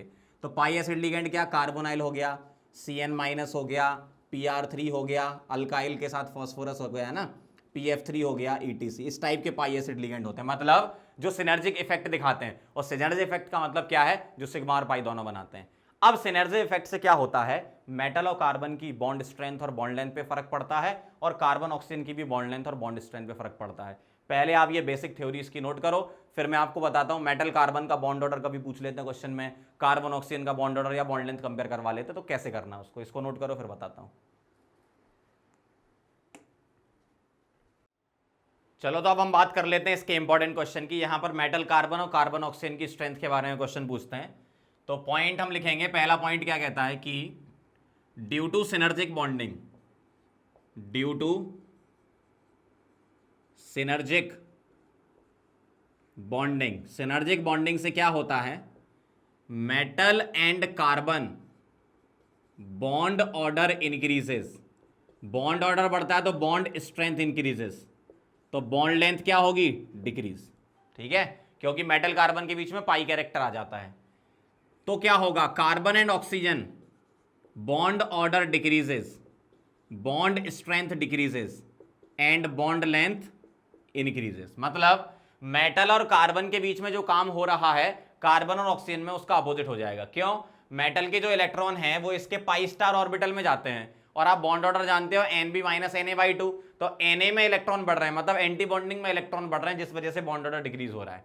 तो मेटल और कार्बन का बॉन्ड ऑर्डर बढ़ेगा तो कार्बन ऑक्सीजन का बॉन्ड ऑर्डर कम हो जाएगा। मेटल एंड कार्बन का बॉन्ड स्ट्रेंथ बढ़ेगा तो कार्बन ऑक्सीजन का बॉन्ड स्ट्रेंथ कम हो जाएगा। मेटल एंड कार्बन का बॉन्ड लेंथ कम होगा तो कार्बन ऑक्सीजन का बॉन्ड लेंथ बढ़ जाएगा। सीधी सी कहानी है। अब आपको क्वेश्चन इसमें कैसे बोलेंगे? एक क्वेश्चन तो इसमें ऐसा होता है कि नॉर्मल CO की बॉन्ड लेंथ इतनी है, तो बताओ कॉम्प्लेक्स में जब उसका कंपाउंड बना ऑर्गेनोमेटेलिक तो बॉन्ड लेंथ क्या होगी? तो ऑब्वियसली मेटल का जब कार्बोनाइल में बनेगा कंपाउंड तो बॉन्ड स्ट्रेंथ मेटल कार्बन की बढ़ जाएगी कंपेरिजन टू नॉर्मल CO जो मेटल कार्बोनाइल में है। तो कार्बन ऑक्सीजन की बॉन्ड लेंथ क्या हो जाएगी? इंक्रीज हो जाएगी। ठीक है, इस क्वेश्चन को अपन आगे डिस्कस करेंगे। उसके पहले अपन एक क्वेश्चन और डिस्कस कर लेते हैं। कैसे? एक क्वेश्चन ऐसा रहेगा कि आपको डिफरेंट मेटल कार्बोनाइल दिए जाएंगे, चार्ज डेंसिटी के बेसिस पर हमें करना पड़ेगा। तो मैं ऐसे लिख रहा हूं पॉइंट नंबर 2। उस टाइप के क्वेश्चन के लिए क्या करोगे? Charge density on metal, charge density on metal अगर ज़्यादा है, मतलब नेगेटिव चार्ज का ज़्यादा मानेंगे, फिर न्यूट्रल, फिर पॉजिटिव। तो चार्ज डेंसिटी ऑन मेटल अगर ज़्यादा है तो metal and carbon bond order बढ़ेगा, बॉन्ड स्ट्रेंथ बढ़ेगी, और बॉन्ड लेंथ क्या हो जाएगी? कम हो जाएगी। तो carbon and oxygen bond order कम होगा, बॉन्ड स्ट्रेंथ कम होगी, और बॉन्ड लेंथ क्या हो जाएगी? बढ़ जाएगी। ठीक है, इस पर बेस्ड आपके सामने क्वेश्चंस होते हैं। पहले आप ये नोट कर लो, फिर मैं आपको क्वेश्चंस करके बताता हूं दोनों टाइप के, कि नॉर्मल CO और कॉम्प्लेक्स में आ जाए तो क्या होगा, और चार्ज डेंसिटी वाला क्वेश्चन आपको कैसे करना है। ठीक है, इसको लिख लो पहले फटाफट से। चलो आगे बढ़ते हैं। ये दो टाइप के क्वेश्चन इसमें मिलेंगे आपको, ध्यान से देखो जरा।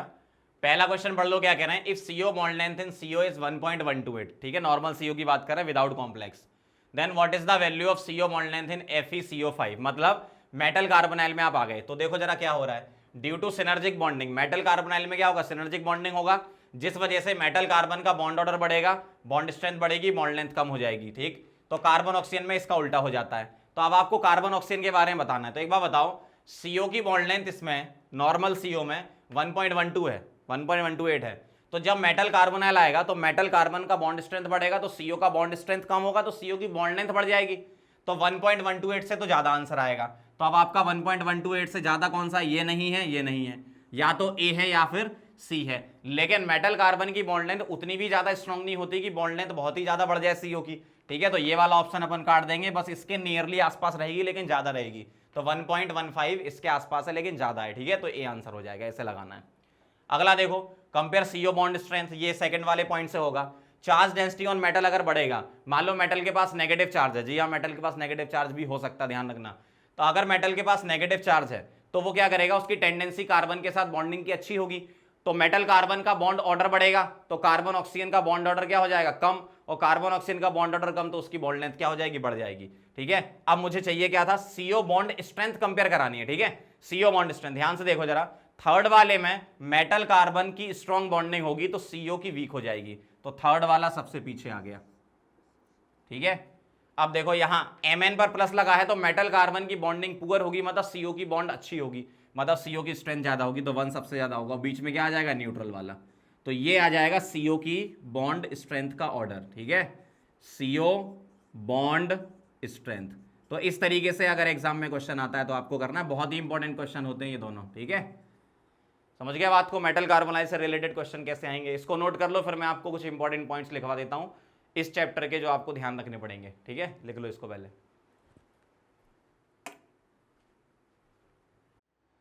चलो तो अब बात कर लेते हैं कुछ इंपॉर्टेंट पॉइंट्स की इस वाले चैप्टर के। जैसे पॉइंट नंबर 1 क्या है, क्लोरोफिल,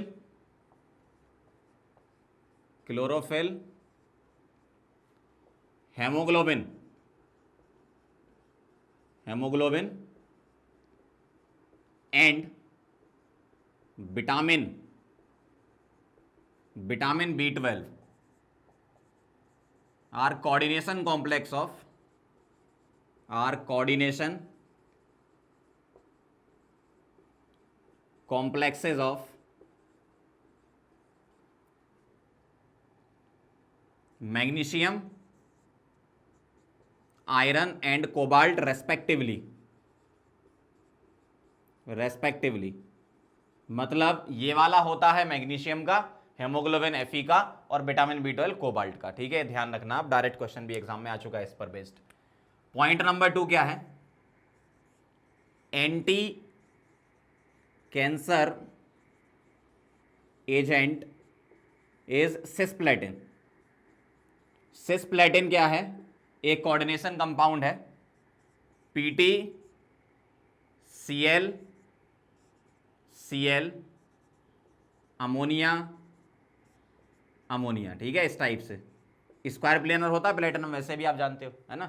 तो इसका जो सिस फॉर्म है वो होता है क्या, एंटी कैंसर एजेंट। फॉर्मूला क्या बनेगा, PT NH3 whole twice Cl2। Okay, तीसरा, थर्ड नंबर पर है Wilkinson catalyst, Wilkinson catalyst is used for hydrogenation of alkene, for hydrogenation of alkene। ठीक है, एक्चुअल में विल्किंसन कैटलिस्ट क्या होता है, रोडियम का एक कॉम्प्लेक्स होता है, RH PPH3 whole thrice Cl। ठीक है, अगर इसका आपको IUPAC नेम लिखना है तो कैसे लिखेंगे, इसका IUPAC नेम लिखेंगे chlorido, chlorido tris triphenylphosphine, triphenylphosphine rhodium, rhodium first. मतलब ऑक्सीडेशन नंबर इसकी 1 आएगी, x + 0 - 1 = 0, तो x1 आ जाएगा। ठीक है, ध्यान रखना। ये अगला पॉइंट है 4th नंबर पर, एक बहुत ही इंपॉर्टेंट कॉम्प्लेक्स है, तो मैं रिएक्शन वाइज बता देता हूं पूरा। Reaction of copper sulphate with axis KCN, axis KCN के साथ जब रिएक्शन होती है इसकी तो क्या होता है, CuSO4 plus axis KCN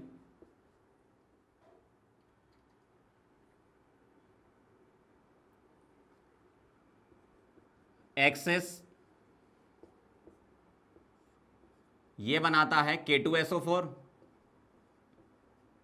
plus K3CuCN4। ध्यान रखना, यहां कॉपर का +1 वाला कॉम्प्लेक्स बनता है और प्लस साइनोजन गैस यहां रिलीज होती है। अब आपसे पूछ सकते हैं साइनोजन गैस में सिग्मा पाई वगैरह बताओ, तो CN का जो स्ट्रक्चर होता है वो ऐसा होता है, N triple bond C, C triple bond N। तो आप सिग्मा पाई काउंट कर सकते हो, उसमें लोन पेयर वगैरह काउंट कर सकते हो, हाइब्रिडाइजेशन कार्बन का निकाल सकते हो। ठीक है, स्ट्रक्चर ध्यान रखना।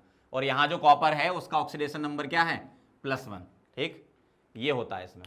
Point number 5,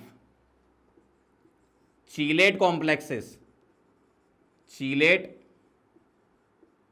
complexes are more stable more stable than non-chelate complexes. Non-chelate complexes usually, ठीक है, यूजुअली ऐसा होता है कि चीलेट कॉम्प्लेक्सेस ज़्यादा स्टेबल होते हैं नॉन चीलेट से, ठीक है। जैसे अगर मैं एग्जांपल के तौर पे लिखूं FeC2O4 whole thrice 3 negative is more stable than FeCl6 3 negative. ये डाइडेंटेड लिगेंड है तो रिंग बनाएगा, चीलेट बनाएगा, ये मोनोडेंटेड है तो चीलेट नहीं बनाएगा, तो चीलेट ज़्यादा स्टेबल है नॉन चीलेट से, ठीक। Point number 6, oxidation number of metal, oxidation number of metal in metal carbonyls, in metal carbonyls में बी नेगेटिव, इसमें नेगेटिव भी हो सकती है ना, जैसे के कोबाल्ट कार्बोनाइल 4, इसमें मुझे इसका ऑक्सीडेशन नंबर निकालना है, किसका, CO का। तो पोटेशियम का 1 होता है तो 1 + x + 0 इज इक्वल टू 0, तो x यहां से क्या आ गया, -1, तो यहां पर कोबाल्ट का ऑक्सीडेशन नंबर क्या है, -1, ठीक है। तो ऐसा नहीं होता कि मेटल कार्बोनाइल में मेटल की 0 ही होती है, मैक्सिमम में 0 होती है, लेकिन नेगेटिव भी हो सकती है, ये आपको ध्यान रखना है, ठीक है। तो ये कुछ इंपॉर्टेंट पॉइंट्स मैंने आपको बता दिए कोऑर्डिनेशन कंपाउंड से रिलेटेड, जो आपको याद रखना है। फिर से एक बार मैं बोल रहा हूं आपसे, एनसीईआरटी रीड करते रहो और पीछे के क्वेश्चन आप लगाओ, सारे क्वेश्चन बन जाएंगे। वैसे मैंने ट्राई किया है कि जितनी भी थ्योरी हैं उससे रिलेटेड, थ्योरी खत्म होने के बाद क्वेश्चन मैंने करवाए हैं, हर जगह करवाए हैं मैंने आपको, सभी में ही करवाए। जैसे वर्नस थ्योरी से रिलेटेड क्वेश्चन क्या होते हैं, वीवीटी में तो बहुत सारे क्वेश्चन किए थे, सीएफटी से भी रिलेटेड क्वेश्चन करे हैं, आइसोमेरिज्म वाले भी क्वेश्चन किए हैं, और मेटल कार्बोनाइल के भी पीछे क्वेश्चन किए हैं अपन ने।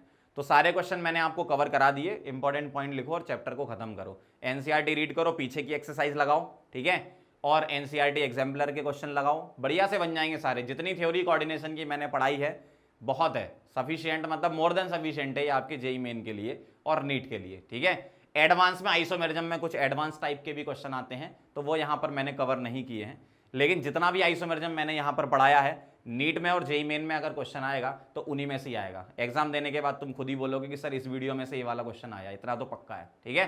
तो ये नोट करो, फिर आगे बढ़ते हैं। अब अपन फिजिकल की सीरीज स्टार्ट करेंगे। फिजिकल में मैं पहले वो वाले चैप्टर लूंगा जिसके मैंने रेगुलर क्लासेस नहीं ली है। जैसे रेगुलर में मैंने एटॉमिक स्ट्रक्चर करा दिया, ठीक है, आपको 12th की फिजिकल अप्रोक्सीमेटली करा दी, तो पहले मैं वो वाले चैप्टर लूंगा जो आपके लिए यूजफुल है, मतलब जो मैक्सिमम बेनिफिट आपको दे सकते हैं। जैसे इक्विलिब्रियम, थर्मोडायनेमिक्स हो गया, ठीक है, रेडॉक्स वाले चैप्टर हो गया। तो पहले इस टाइप के अपन चैप्टर कवर करेंगे जो अभी तक आपने नहीं देखे हैं रेगुलर सीरीज के अलावा, ठीक है। तो पहले अपन वो करेंगे, फिर बाद में उन चैप्टर को उठाएंगे, बाद में अपन सारे चैप्टर लेंगे। जैसे काइनेटिक्स भी लूंगा मैं बाद में, इलेक्ट्रो भी लूंगा, वन शॉट वीडियो जो होते हैं ना उस टाइप के, जो अभी मैं बना रहा हूँ क्रैश कोर्स वाले, वो भी बनाए जाएंगे आपके लिए, ठीक है। लेकिन पहले हम वो लेंगे जो बहुत इंपॉर्टेंट चैप्टर हैं। पहले इक्विलिब्रियम से शुरू करेंगे, थर्मोडायनेमिक्स करेंगे, फिर उसके बाद gas state and so on, इस टाइप से अपना चलता रहेगा। मतलब टाइम से आपका क्रैश कोर्स सीरीज करवा दी जाएगी। मतलब एग्जाम में जब बैठोगे ना तो आपको अच्छा लगेगा कि भाई कुछ ना कुछ आता है, क्वेश्चन पहले से ही ऐसा लगेगा कि ये तो देखा हुआ था या कहीं पढ़ा हुआ था, ऐसा तो फील मैं दिला दूंगा आपको, ठीक है। चलो फिर मिलते हैं, बाय बाय।